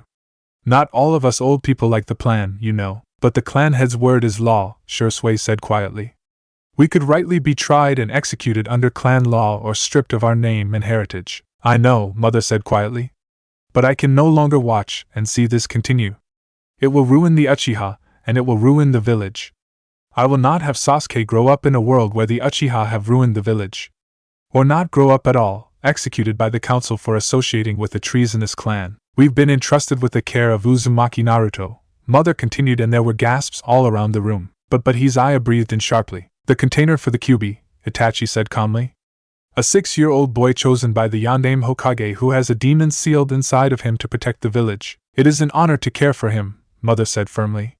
Without him, the village would be but ash in the wind, and we dishonor the Yondaime's sacrifice to think otherwise. And he's also a very sweet boy, and the Hokage trusts us, the Uchiha, with him? Shursui asked, raising an eyebrow. As I recall, many blamed us for the attack, accusing us of controlling the fox into attacking Konoha. Hatake Kakashi does, Ki put in, and the room instantly quieted. I was standing guard on the day they came for dinner with Fugaku-sama. So the rumors are true, Kenji said, brow furrowed. Hatake-san has taken custody of the boy and reclaimed his seat on the council. It does mean that the clan will be under greater scrutiny than before, Itachi realized, the gears in his mind whirring. Kakashi-senpai was very clever. It's a test. If we can use this time to show the council and the Hokage what the village means to the Uchiha, mother said quietly, perhaps the elders and my husband will also realize what the Uchiha means to the village. Already Hatake has moved to show that it stands with the Uchiha against Danzo. We don't have much time, Shursui said grimly, hands clenched into tight fists. The elders are growing restless and angry. Then we'll just have to work harder, Aya put in, her voice determined. We have to save the clan. Amaterasu bless us and give us strength, mother prayed, hands clasped together in her lap. Itachi silently made his own prayers to the goddess. Amaterasu, this lowly one begs this of you, keep my brother safe. Chapter 7. The moon has come out. Oh, the moon has come out, heave-ho. Over the coal mine the moon has come out. Ikura idly scratched his nose, head instinctively bobbing along to the song Kenichi was singing in his deep baritone. The man had a good voice and his company was not bad on the road. His sword arm even better during the long nights. I didn't know Kenichi-san could sing, Raya said in a queer sort of voice, his dark eyes pensive. Ikura rolled his eyes at his younger brother and elbowed him in the ribs. You've heard him around the warehouse, helping father move and guard the silk from tea country. Oh wait, I forgot, you're always hiding out in your room with the latest book from Kojiro's. Nothing wrong with reading a good book or two, Raya muttered, rubbing his side with exaggerated motion. Besides, I have to make up for all the books you and Rikukun don't read. I read and helped Mother with the accounts, and that's enough book reading for any man. Ikura grinned and flicked Raya's forehead. Be grateful you're the second son, brat. Ni-san! Raya squirmed as he slid on the precarious edge of the wagon, feet dangling dangerously close to the moving dirt path below them. Stop teasing the baby, Ichi. Rika's lazy voice floated towards the back. I don't want to explain to Auntie how I came to lose my little baby cousin on his first big boy trip outside the village. I'm 15. Raya said indignantly. An Ikowi bairn, Ikura agreed and easily dodged Raya's punch aimed at his shoulder. Gotta be quicker than that, Bradling. Halt! The wagon slowly creaked to a stop, old Jean stomping her feet and shaking the reins Rika held in his hands.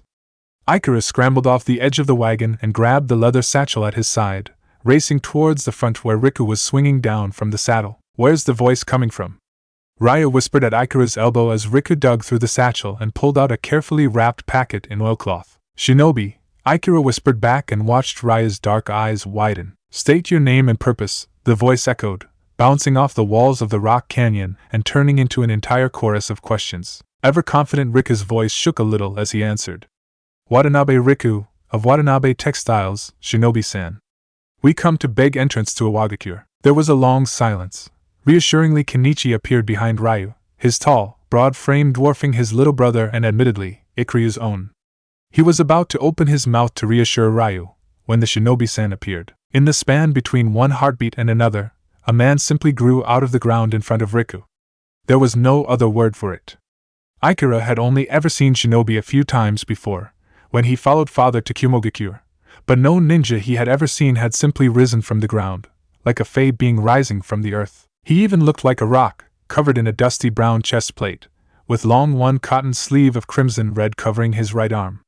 A silver forehead protector, engraved with the twin boulder of IWA, gleamed on his dark head. Your papers, Watanabe Riku, the man rumbled. Riku mutely handed the packet over. The man deftly unwrapped the package and flipped through the papers in what seemed like an eternity, even though Ikura knew it was only, perhaps, a few seconds.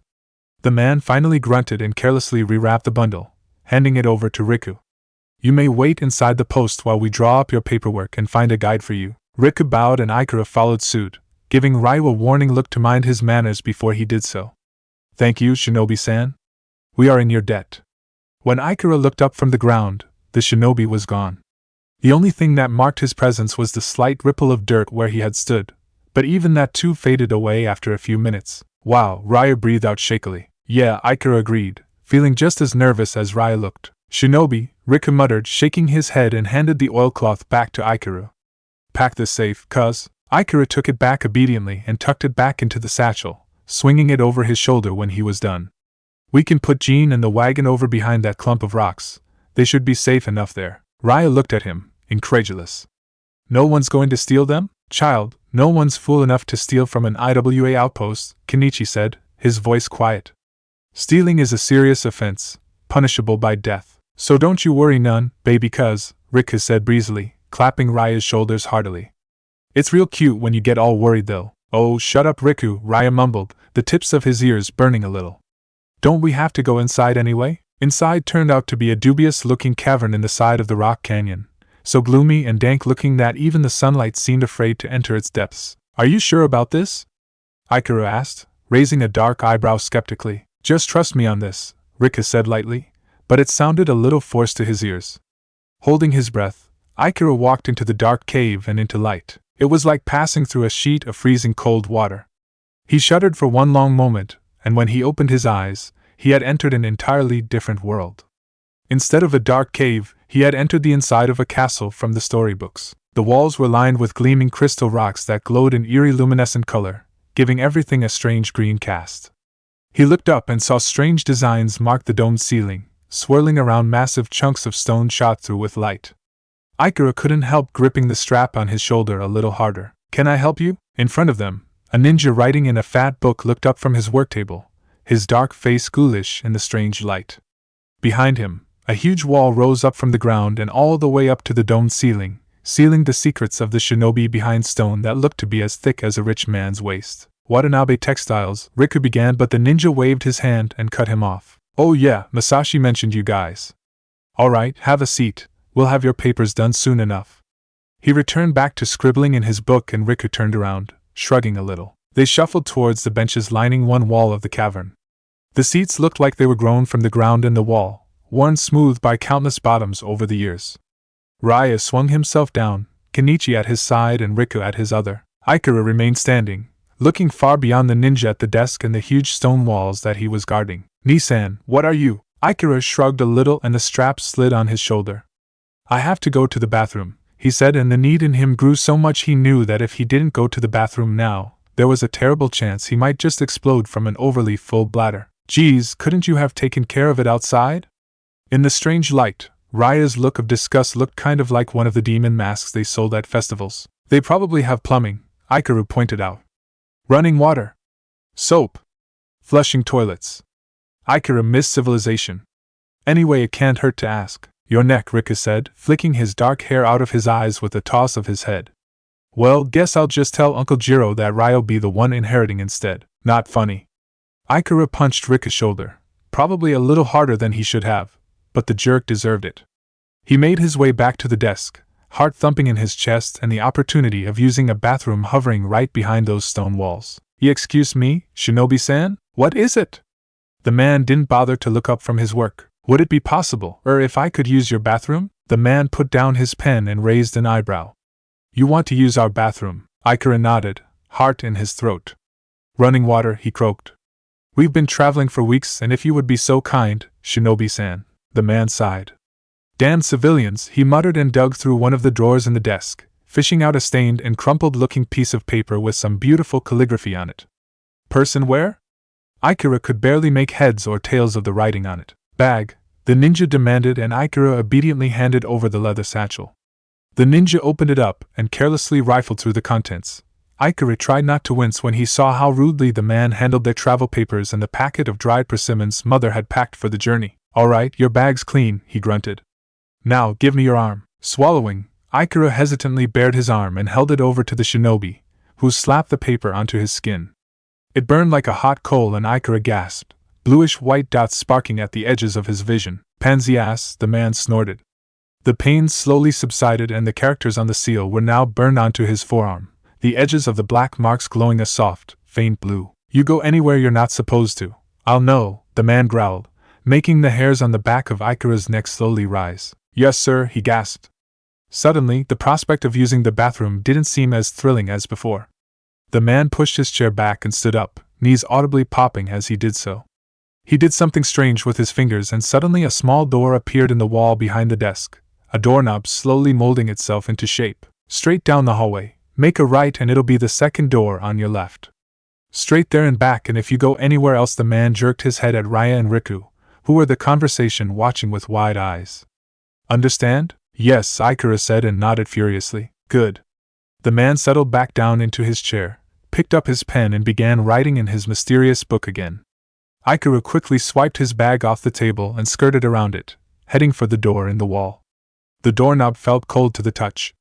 There was no turning back. Ikura resisted the urge to look back at his brother and opened the door. Ikura looked at the mirror and his pale, dark-haired self stared back, the strap of a dark eye patch cutting neatly through his slicked back hair.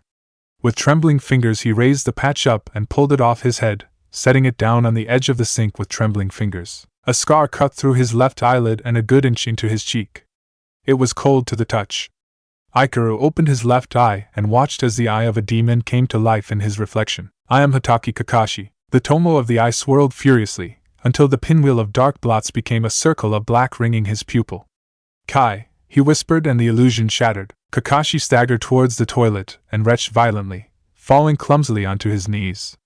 For one terrifying moment he had no idea what was up or down, and clung helplessly to the toilet bowl, his greased hair sticking to his clammy cheek.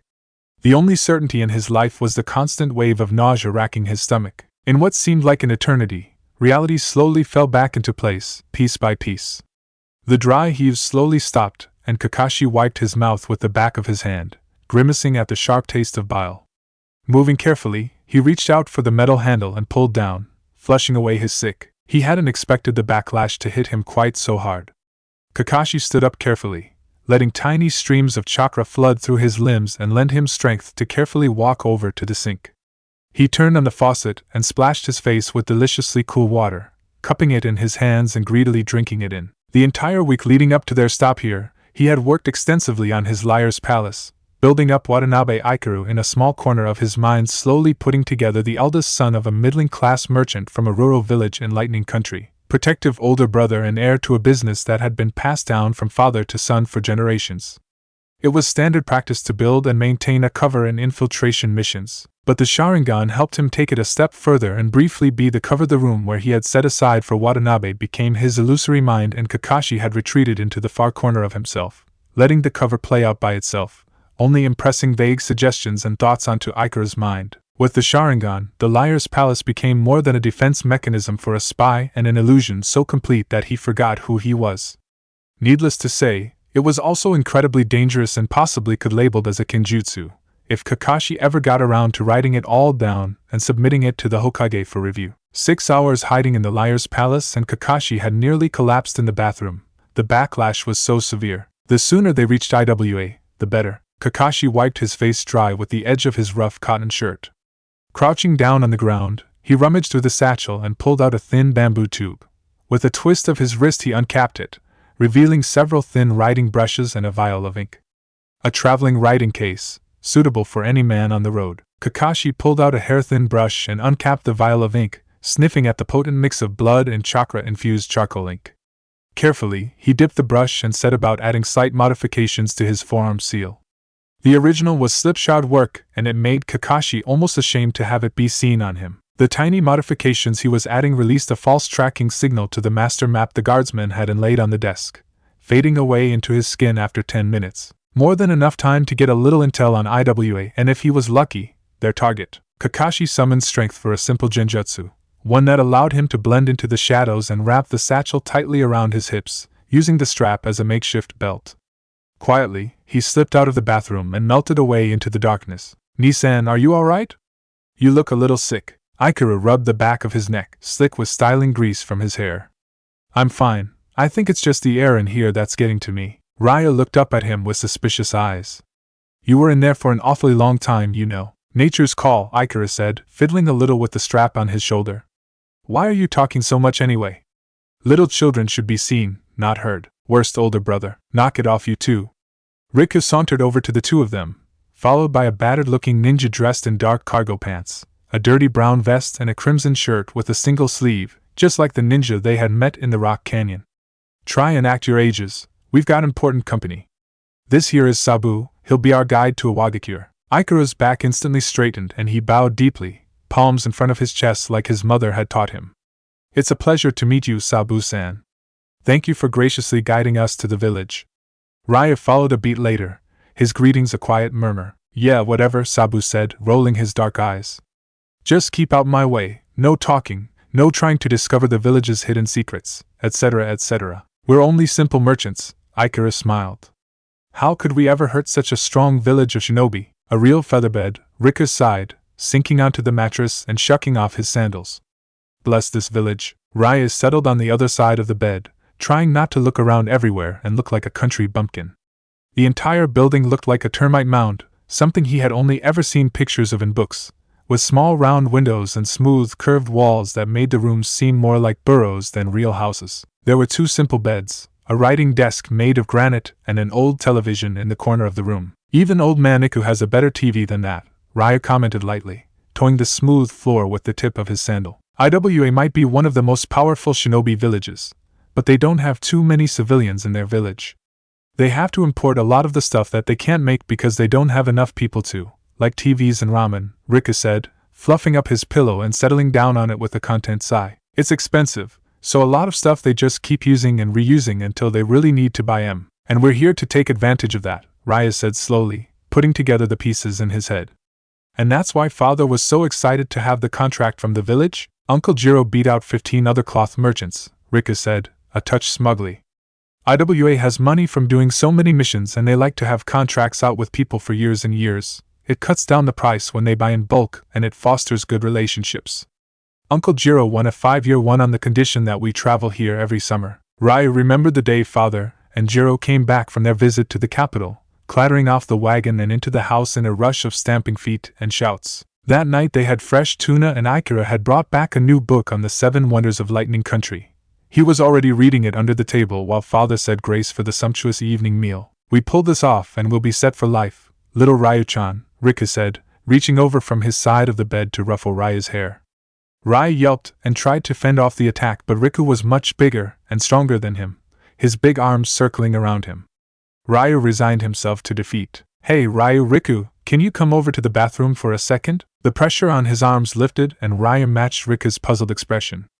Nissan sounded a little off, for some reason.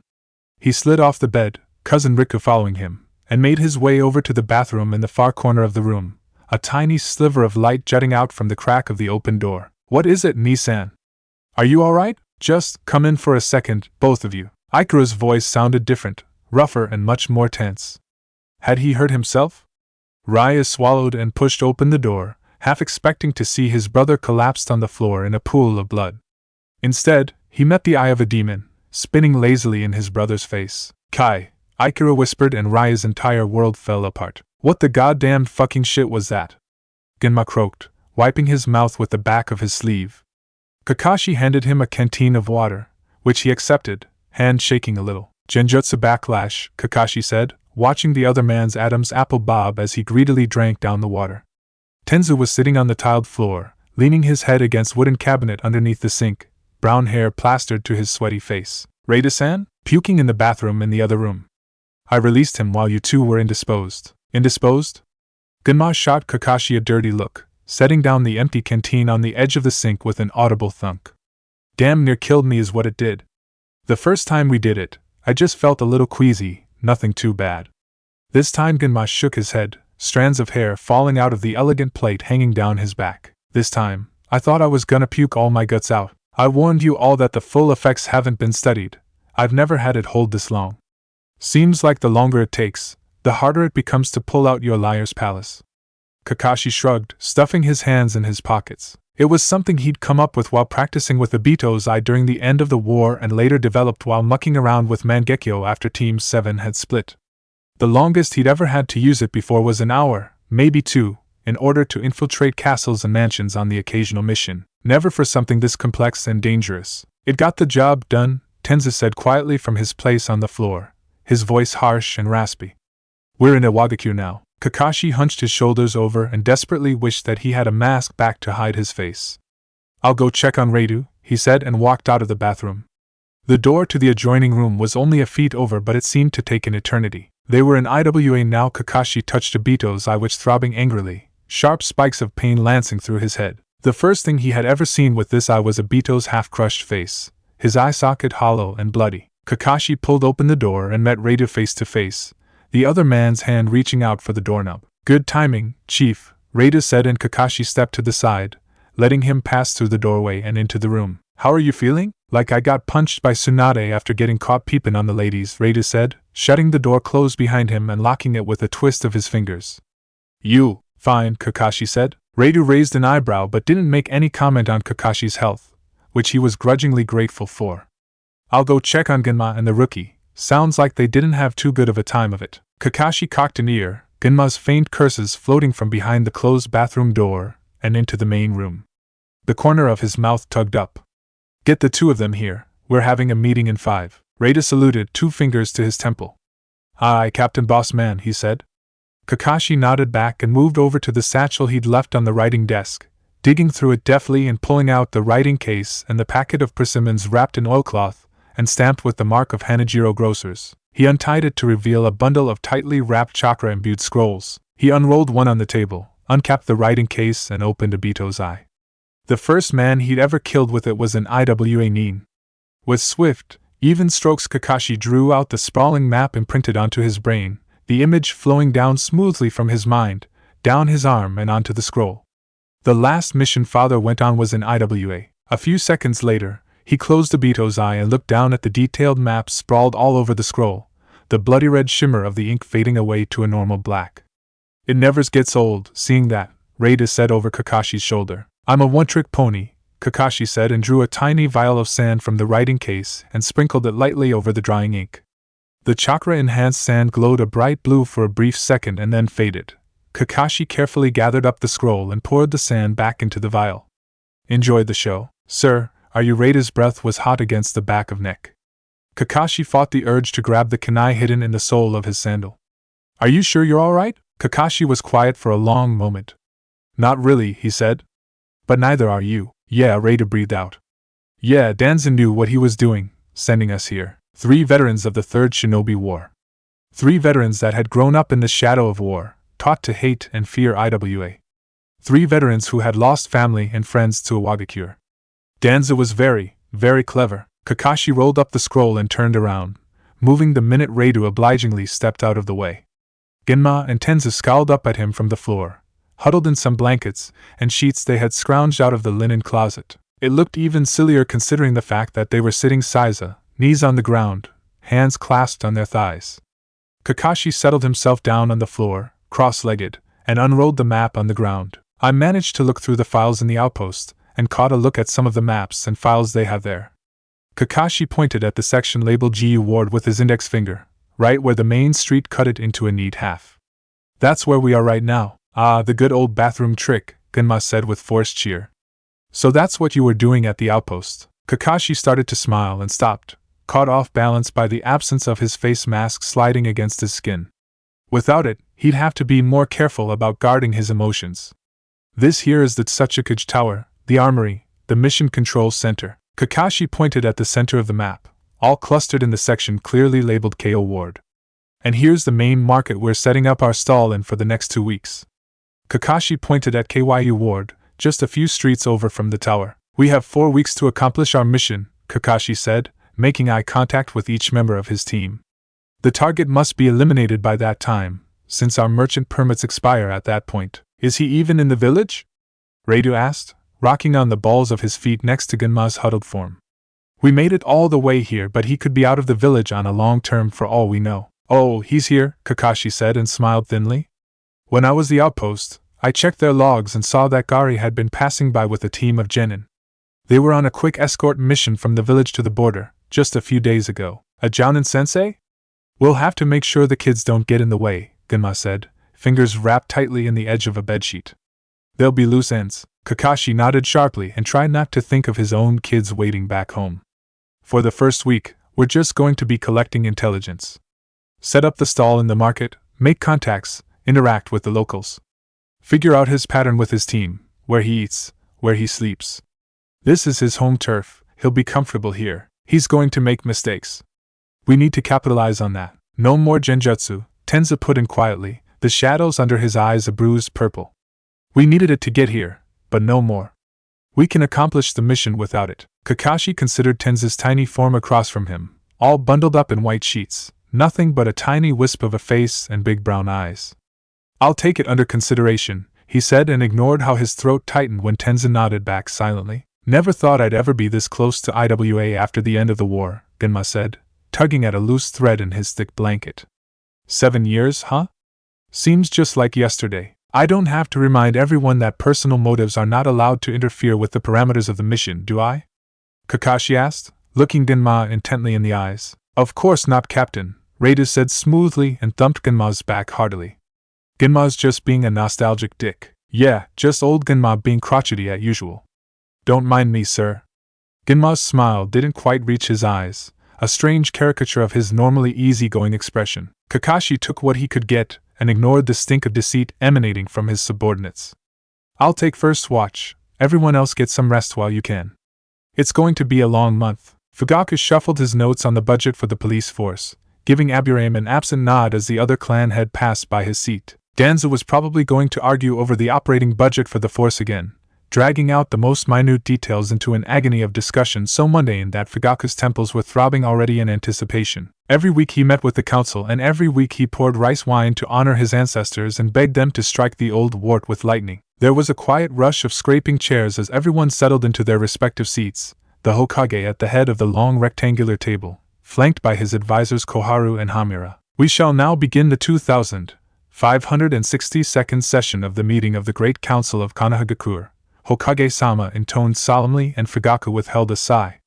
And Mikoto wondered why his blood pressure was rising. The Hokage finished the opening ceremonial words and Fugaku, with a resigned gaze, watched Danzo open his mouth. I would like to reintroduce Bill 56AB concerning admission to the academy. Fugaku drew in a sharp breath, feeling as if someone had just slipped a kunai between his ribs. Seconded, Inuzuka said, insolently flashing her fangs at Fugaku. Hokage-sama, Fugaku forced out with clenched teeth. I was under the impression that the bill was blocked. As a councilman, I can re-sponsor a bill to be introduced to the council. Danzo cut in, his wretched voice a pain to endure. Fugaku drew in another ragged breath and fought the instinctive urge to let his eyes bleed red. I was under the impression, Fugaku continued as if he hadn't heard the man speak, that this bill calls for an unfair admissions policy that discriminates against those with Kekkai Genkai, specifically those with Jujutsu. Specifically the Uchiha. I too, as well, harbor doubts about the validity of this bill, Hayashi said, his voice a touch stronger than normal. In this, at least, they were united. Danzo has legitimate concerns, Koton, the old bat said. Legitimate? A piece of paper with dog shit smeared all over it had more legitimacy than him. How can we forget Setsuna Uchiha's uprising against the village? Not only were they all highly skilled shinobi, but they also focused their attack on the academy, with the help of the Uchiha studying there. Madara was also known for his ability to manipulate the nine-tailed fox. The Uchiha have proved themselves to be innocent. What more do you? Enough. In an instant, the room quieted, partly from the strength of the Hokage's voice, but also from his immense aura which blanketed the room like a suffocating fog. Fugaku gripped his armrests and focused on controlling his breathing. In. Out. In. Out. We shall table the matter and return to it on another day, when our tempers are cooler, and we can discuss it without devolving into petty arguments. Yes, Hokage-sama, the room murmured as one. Fugaku kept his mouth tightly shut. The clan cannot stand such slights to its honor, Elder Miyamoto said gravely. Joining with the village was supposed to have brought us prosperity, but all the village does is accuse us with wrongs we have never committed. Uchiha Madara was right, croaked another elder. We have become second to the Senju. We, who joined the Senju in creating the first hidden village, we who have built this village into what it is this how we are to be treated? Second to the Senju, ostracized and excluded because of our Kekkai Genkai, because of our power. We must act. We must! Miyamoto rumbled and was answered by a chorus of agreeing murmurs. Fugaku heard the rustle of silk at his side and saw Itachi stand up, shaking the wrinkles out of his hakama. What are you, elders, fellow clansmen, father? Itachi bowed deferentially, lower than was expected of the clan heir. Fugaku felt his heart sink, half hearing the surprised mutters of the clan's members in the room and the elders' harsh whispers. You speak of rising against the village. A coup d'etat. You speak out of place, young one, Miyamoto said, setting his cup of rice wine down on his table with a solid thunk. When the elders speak of the traitor Uchiha Madara in a positive light, this one grows concerned, Itachi said, his deceptively smooth voice as sharp as a whip. Your words call for a break with the village, to killing the Senju we have formed a century-long covenant with. Have the elders calculated the cost of such talk? Much blood will be shed, with one clan against tens of others, no matter the fact that we have the Sharingan. Konoha is home of the Byakugan, the Inuzuka nose, the Aburain Kikai, the Naro's shadow techniques, the Yamanaka's mind control and the Akimichi's body modification techniques, to name just a few. And that is just the lives of the Uchiha who will be lost. What about our honor? Our dignity? Do you truly think that by lashing out against the village, we will gain honor? Dignity? The respect of others? Fugaku closed his eyes as the contempt in Itachi's normally soft voice grew, gripping the edges of his cushion, his knuckles whitening. No. What the village will see and what I see is the pathetic attempt of a clan to prove others wrong by kicking them in the shin. Are we children or are we shinobi who have helped found this village? We can do better than this. We can be better than this. We can rise above these petty means and keep the village together. We can gain respect through being good people and good ninja and good villagers. Whether we like it or not, we are the people of the village hidden in the leaves. Fugaku-sama, I commend you on raising such a naive child, Elder Kakura said, his dark eyes narrow. It seems he still hasn't learnt the meaning of strength, as a shinobi. On the contrary, Elder Kakuru, I think Itachi-kun knows every meaning, Shursui cut in, slamming his hands on his table and rattling the bottle of rice wine. Just because you're too blinded by power and your own. Enough, Fugaku said and flared his chakra. The room instantly quieted and Itachi and Shursui settled back on their cushions again with mutinous looks. Fugaku restrained the urge to pinch the bridge of his nose. Weakness was not allowed. We will have a discussion later, Fugaku said quietly to his son, and then raised his voice to address the entire room. I apologize on behalf of my son, he said and bowed. I will, of course, take all of your advice and counsel to heart, and think it over very deeply. Thank you. With that clear dismissal, Fugaku stood up from his cushion and swept out of the room, feeling every stare pierce his back. Itachi followed him out of the room, his own small dark shadow fast on his heels. When they were far away enough from the room, he turned around, careful not to raise his voice. What were you thinking? You know how the elders are, and they are right in their own way. You dishonor me and your mother by displaying your arrogance, and speaking out without a thought for custom or manners. You ensure sway. Fugaku sighed and rubbed his temples. I apologize for causing you pain, father, but I cannot just stand aside and watch the clan dig itself its own grave. This is madness. Madness is Danzo taking every chance to twist my words and step on the back of the Uchiha. Madness is the Hokage standing by and watching this happen. Madness is when the entire village points its fingers and thinks we killed the Yondaime Hokage and hundreds of shinobi. Madness is when they have locked us away in this village within a village, threatening to keep our children from the academy.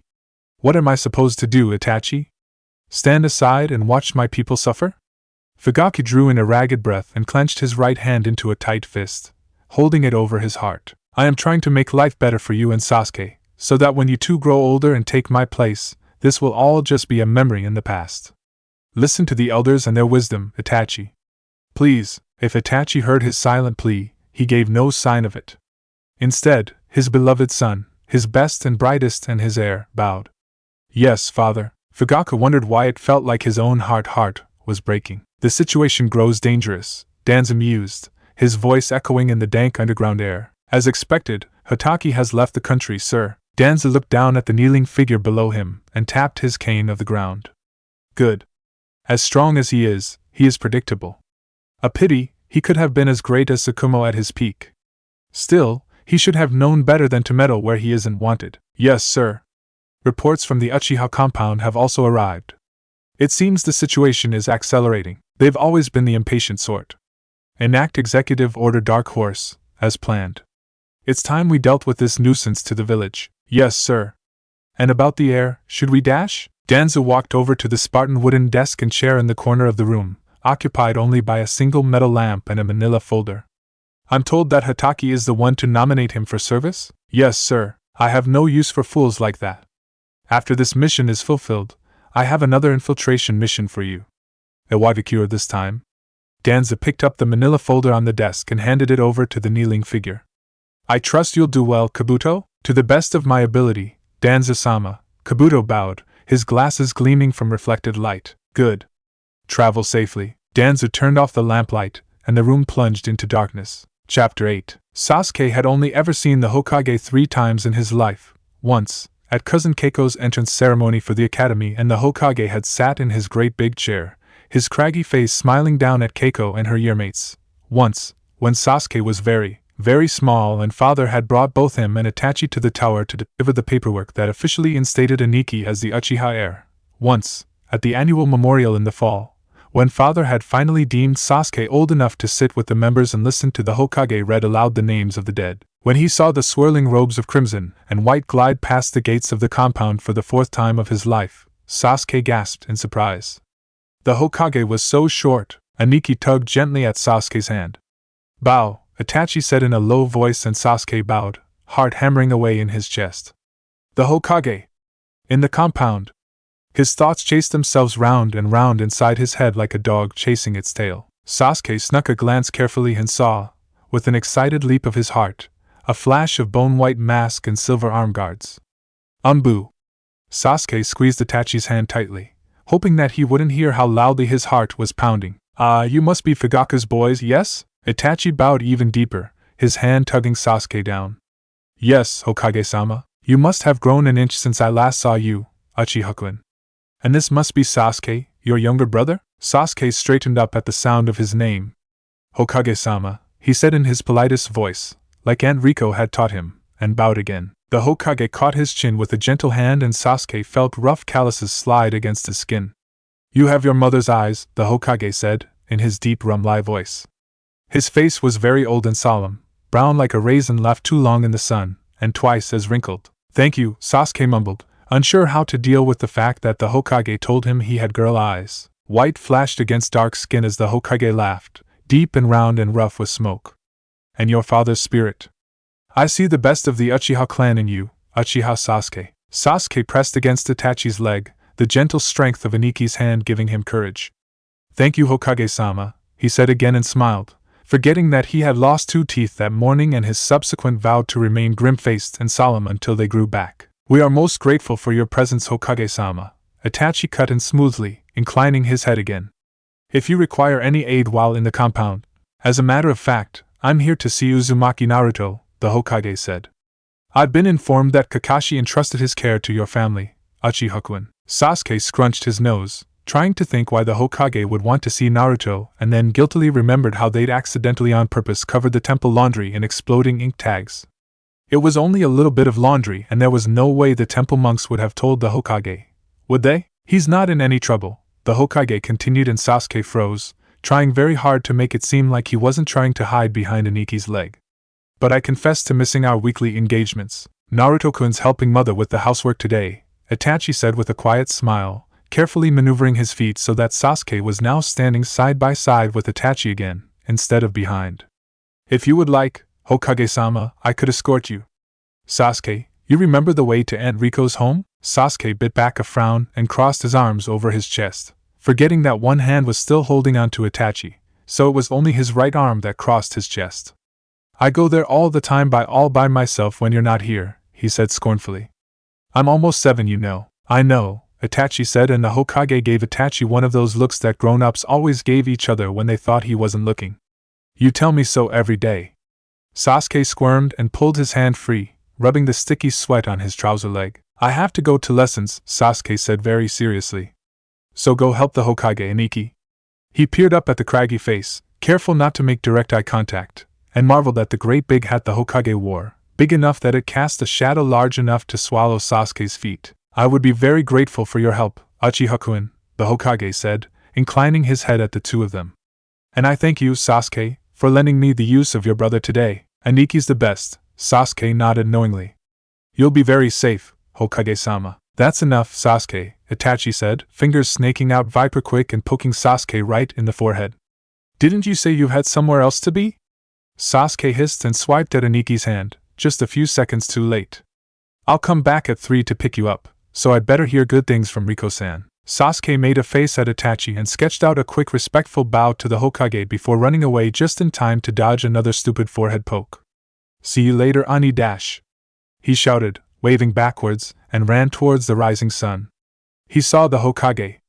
And the Hokage talked to him face to face and called him by his name. Sasuke grinned and thought of the million different stories he could tell everyone at lunch today about the Hokage's hat, and his wrinkly raisin face, and the mysterious Anbu that hovered at his shoulder, mask painted with bright red fangs. The tea is quite splendid, you know, the Sandaime said peaceably, cradling a steaming celadone cup in his old and knotted hands. Gold leaf green tea from the Huading province in tea country, if I'm not mistaken. Fugaku bowed deeply from the doorway, hair falling forward with the smooth motion. Hokage-sama, you honor my family with your presence. Sit, the Hokage said, setting the cup down with a gentle grace. There's no need to stand on formality, Fugaku-dano. Especially when I'm the one intruding. Fugaku made his way over to the low-set table on the ground and settled himself on the cushion directly facing the Hokage, taking care to hide the ink splatters on his left hand. He'd been so surprised of the news of the Sandaime's visit that he'd upset an entire inkwell and ruined the stack of paperwork he was working on. Tea? Fugaku started to shake his head and then caught the Hokage's impenetrable gaze. If it pleases you, he said a little reluctantly and reached out for the teapot. No, let me, the Sandaime said, batting away Fugaku's hand with surprising strength. Fugaku watched in shocked silence as the Hokage poured out a cup of tea and picked out a selection of daifuku, deftly sliding over the tea and sweets to Fugaku's side. Tea, poured by the Hokage's own hand. Fugaku could only mutely raise the cup to his lips and drink, breathing in a bittersweet clarity. It was delicious. Mikoto-san runs a very fine household, the Sandaime said, nodding in approval. The complementary nature of both the food and the porcelain is impeccably matched. I haven't had tea this fine since my wife passed. A great loss to our village, Fugaku said automatically and drank some more tea. Tea that was poured by the Hokage. Was he trying to curry favor with the Uchiha? Was Danzo the one orchestrating this meeting? Fugaku racked his mind, searching furiously for meaning and motivations, but could only think of the simple grace of the Hokage's movements, the sweet airy fragrance of pressed flowers hovering in the air. The last time he'd been so close with the Hokage was when the Yondaime still reigned, the two of them sharing bottomless cups of tea over shugi games, their two wives bent together and laughing, dark hair mixing with bright. Fugaku closed his eyes and tried to forget. We lost much that day, the Hokage sighed, the sound coming from deep inside his chest. Including Naruto's family. He's doing very well here, Fugaku said sharply, the Hokage's words drawing him out of half-faded memories. Hatake came to us and entrusted the boy to my care. I give him no reason to doubt his trust. And so he is, Sandaime-sama agreed serenely. Naruto only has good things to say about his stay here, as he should, Fugaku said and drank to hide the frown tugging at his mouth. What exactly was the other man hinting at? I will not deny, it surprised me at first, that Kakashi should choose to come to your doorstep and not perhaps mine. The Hokage's eyes fluttered closed as he savored a bite of mochi flavored with UME.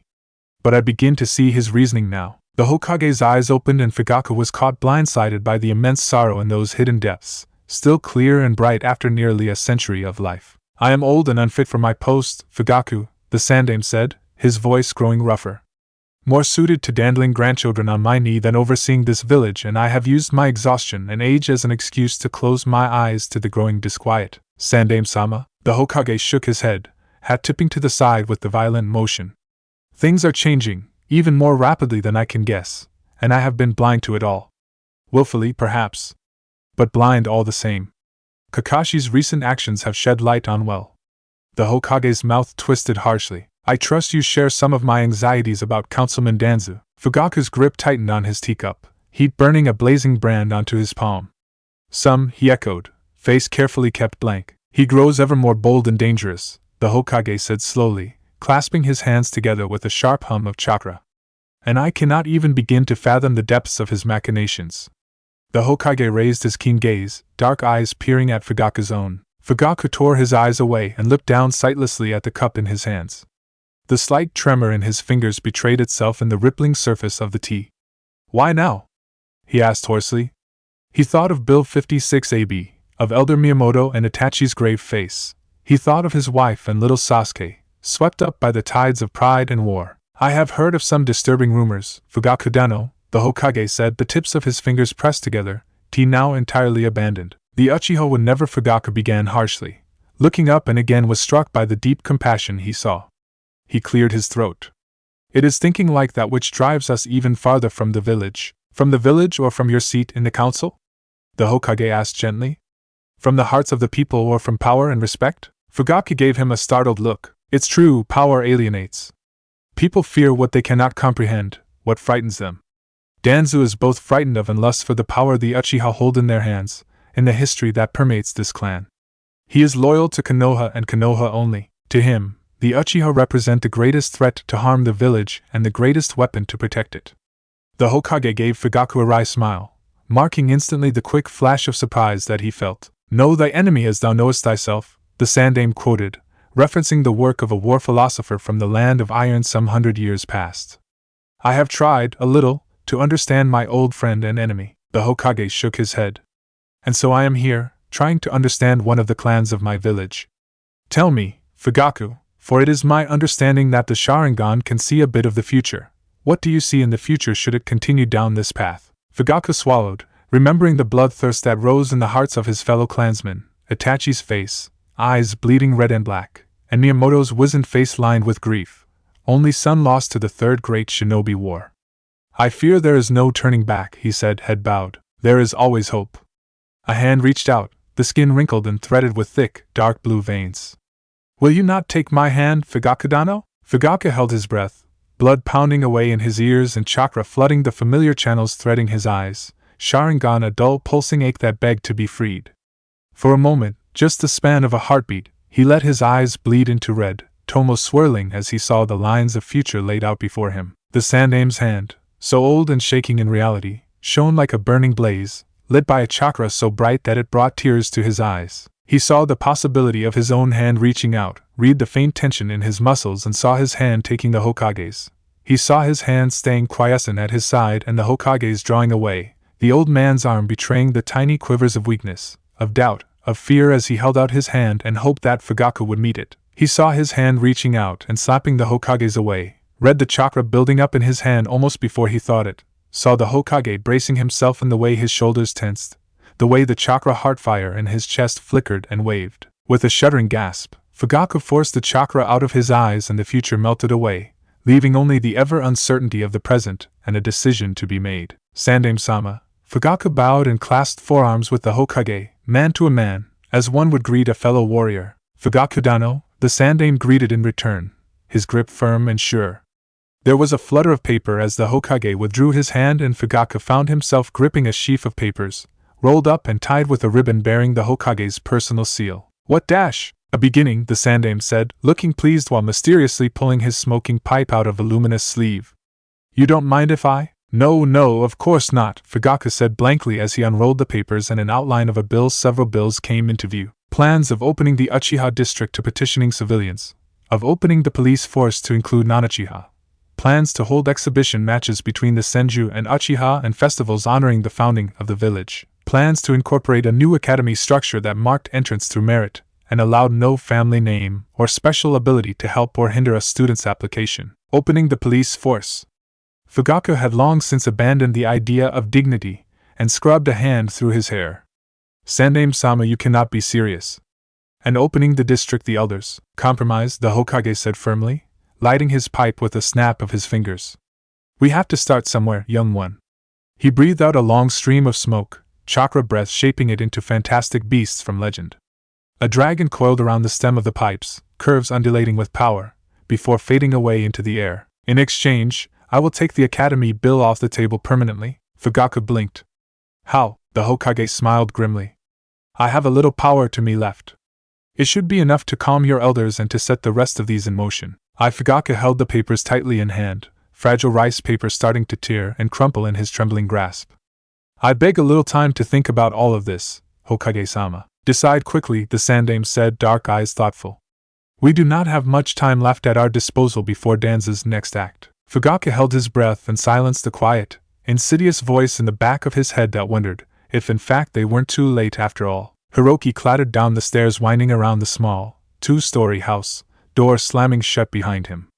With a deft hand, he juggled a sack of pork buns and several canteens of watered-down wine he'd filched from Dad's secret cabinet of booze in the cellar that Dad thought he didn't know about. Don't slam the goddamn door, Hiro-kun.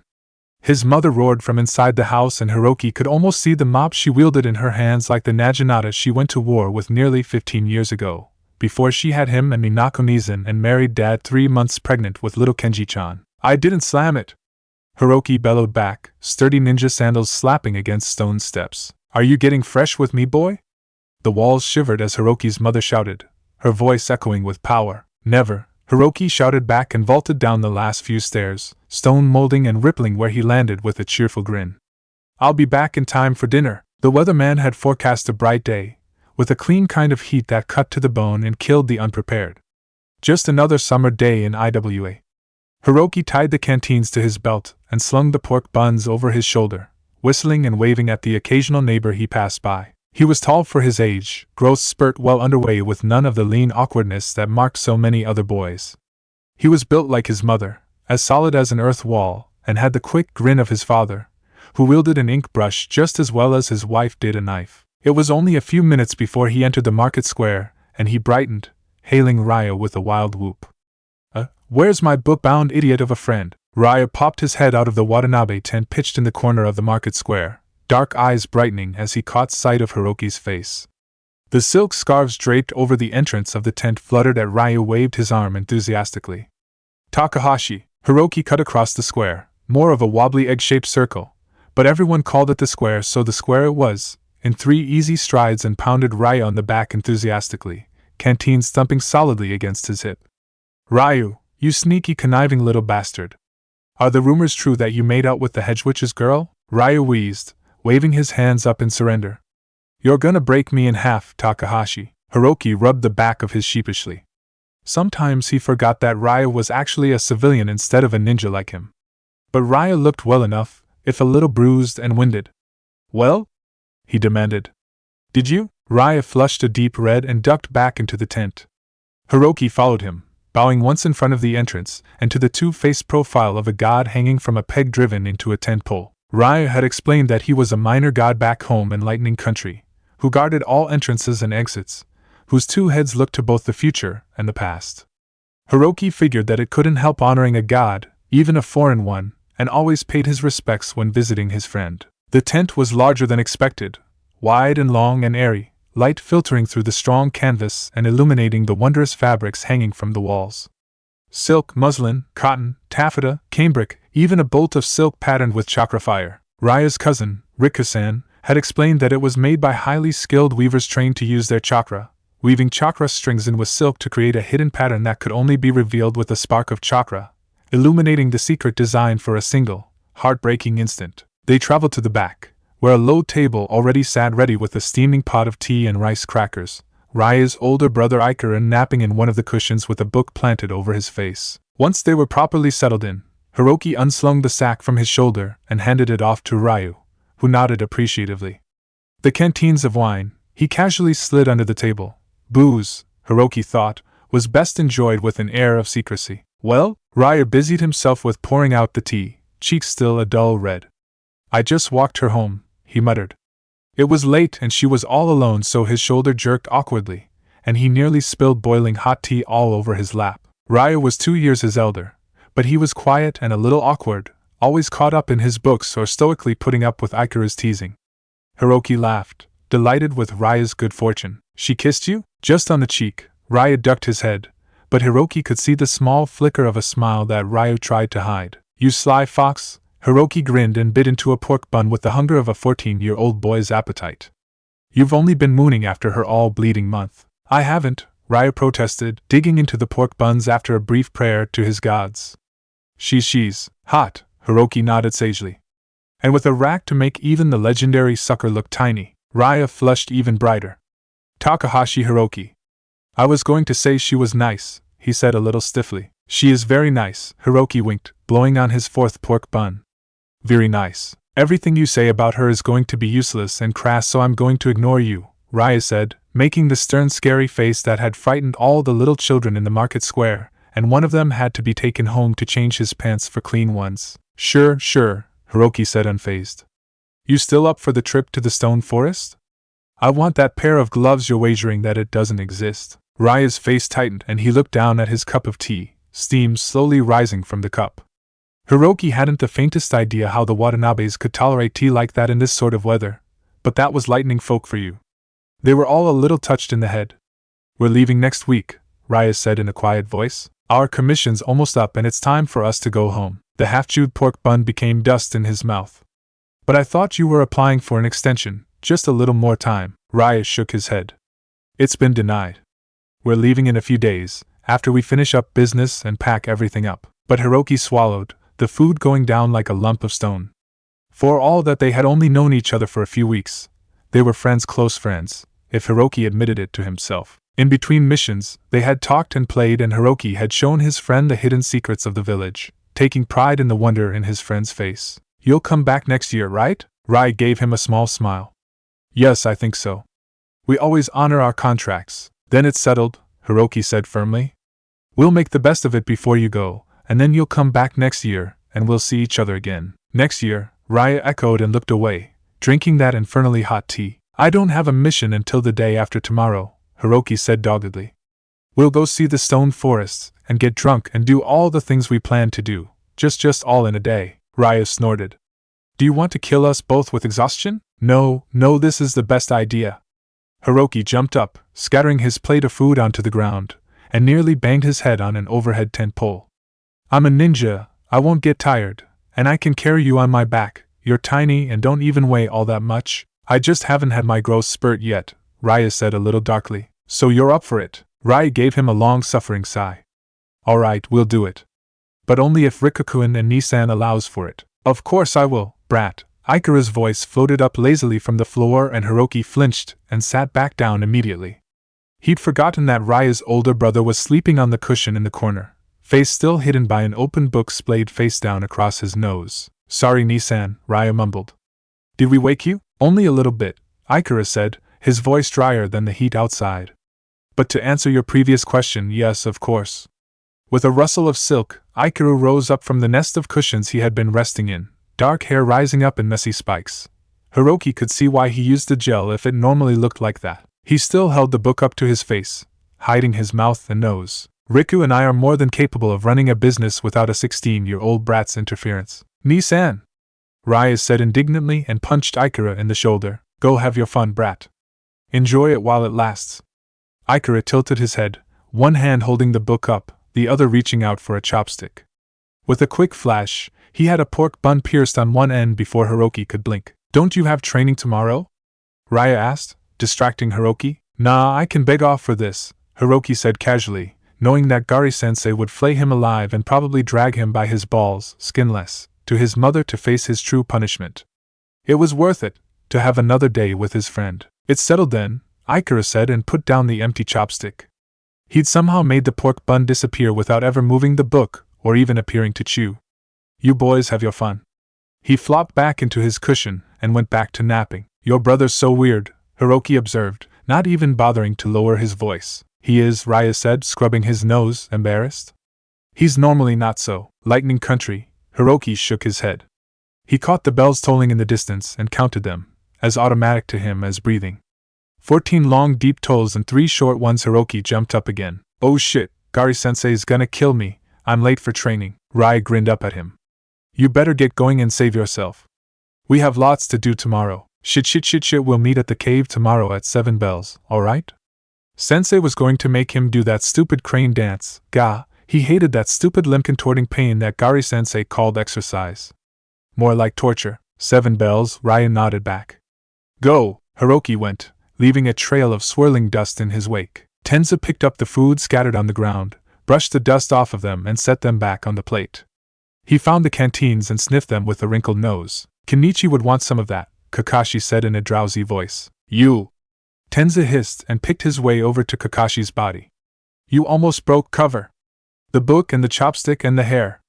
Kakashi's right eye popped open. Senpai, Tenza added belatedly. Sorry, habit, Kakashi said and closed his eye. Besides, it doesn't even matter anymore, not with all the work you've done. I suppose not, Tenza said, a little mollified, and he sat down, sitting in proper size this time instead of cross-legged like a lightning country native. Takahashi sees what he wants to and not what he really does. Are you ready for it tomorrow? Of course I am, we've only been preparing all this time. Are you really? Kakashi's quiet voice cut like steel and Tenza looked away, intently studying the beautiful and intricate patterns of the carpet laying on the floor. He's a nice boy, Kakashi said. He is. Would that there had been any other way, Kakashi said, voice muffled by the thick pages of the book on his face.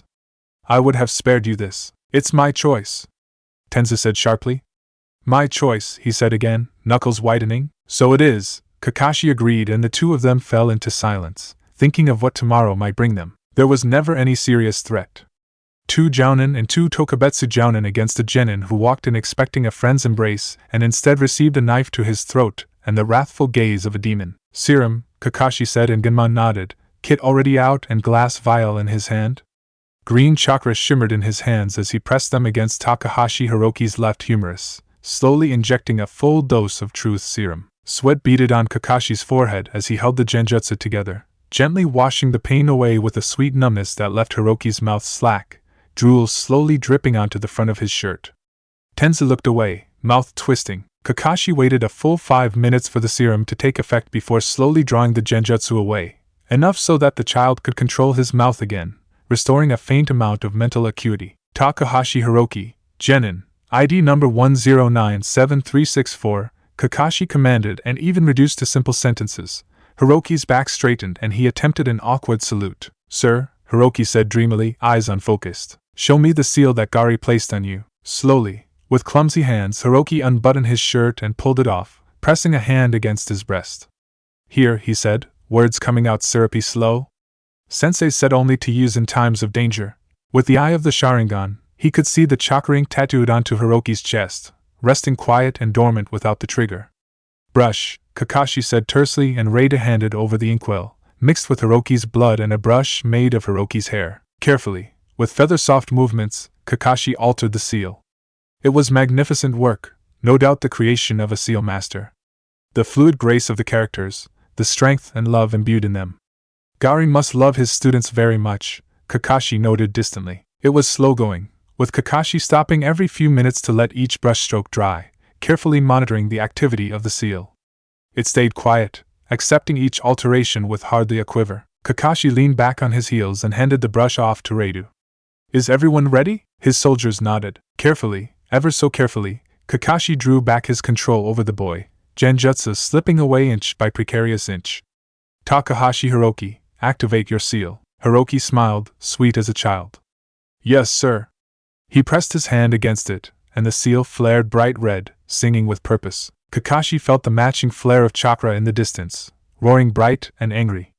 Gari was coming. The tomatoes split open evenly, revealing beautiful rows of greenish seeds, coated in jelly.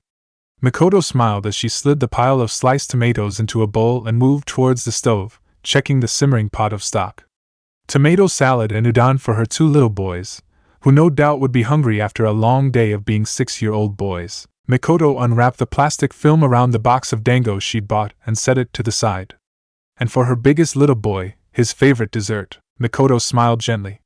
It was good to have so many faces around the table again. She took a step towards the counter and felt the air around her twist and bend. Within an instant she had the kitchen knife against the intruder's throat, pressed gently against his pulsing carotid.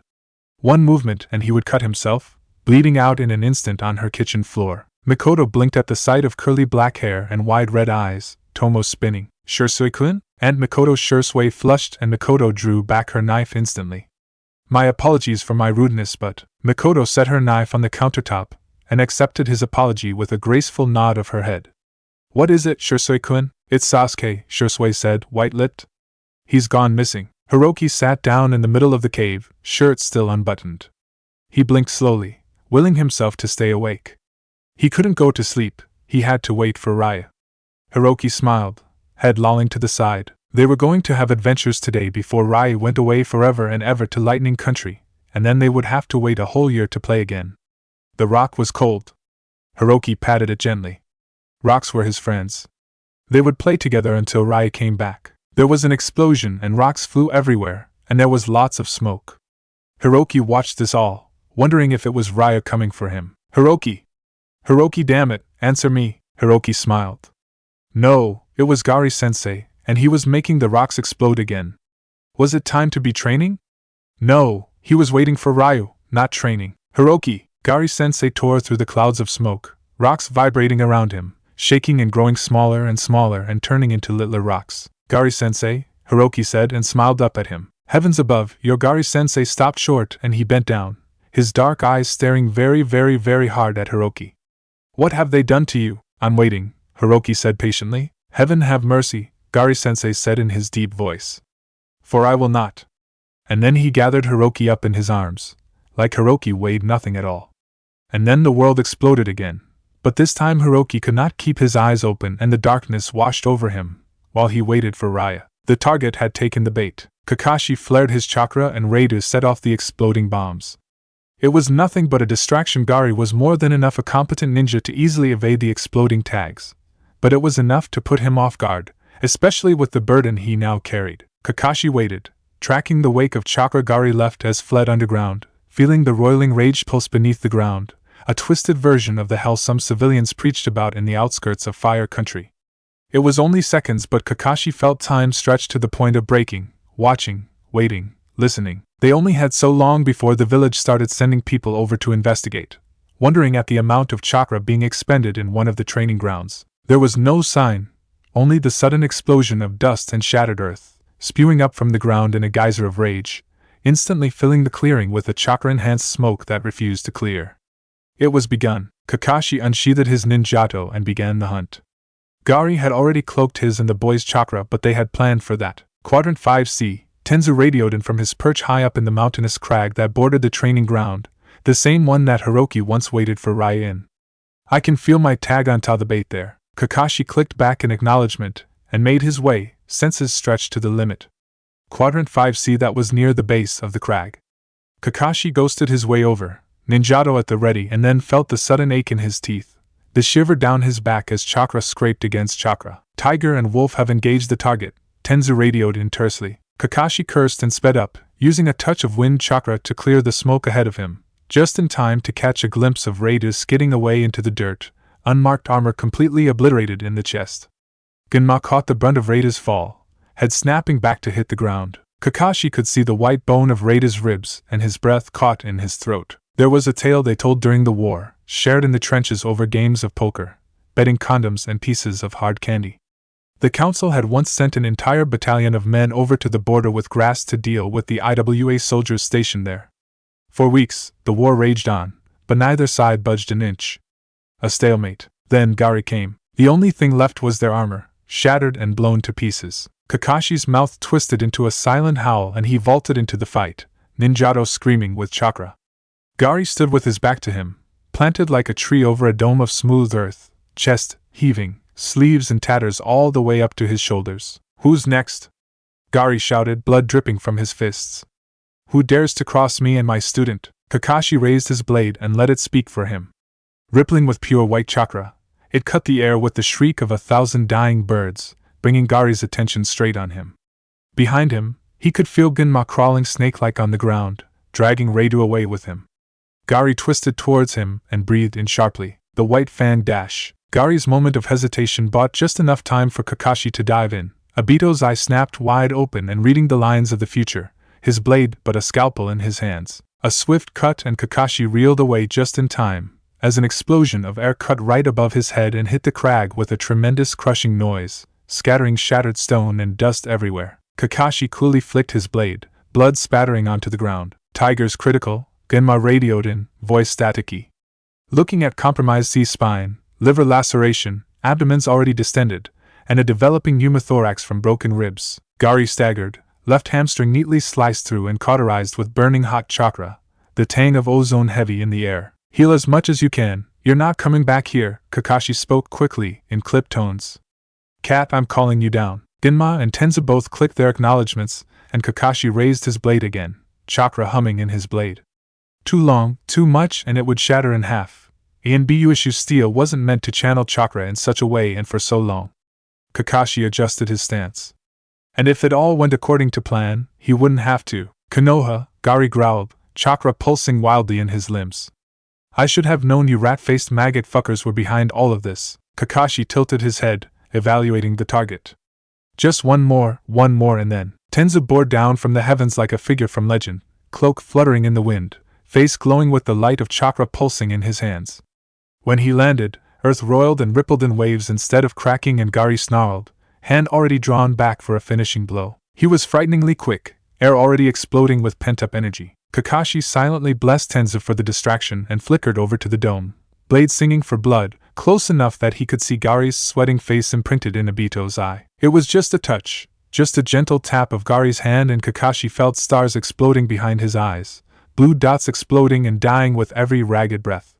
Kakashi staggered back, left leg unable to bear weight any longer, not when bone was shattered and cracked beyond recognition. A leg for a leg, white fang, Gari smiled, teeth white against blood. Steel sank into earth as Kakashi used it to prop himself up, fuzzy blue dots scattered across his vision, pain and chakra exhaustion threatening to bring him to his knees. Tenzu howled in fury behind a shield of splintering trees, as it was slowly eaten away by Gari's tremendous waves of explosive chakra from his outstretched arm and slowly replaced by Tenzu's faltering strength. "I'm not the white fang."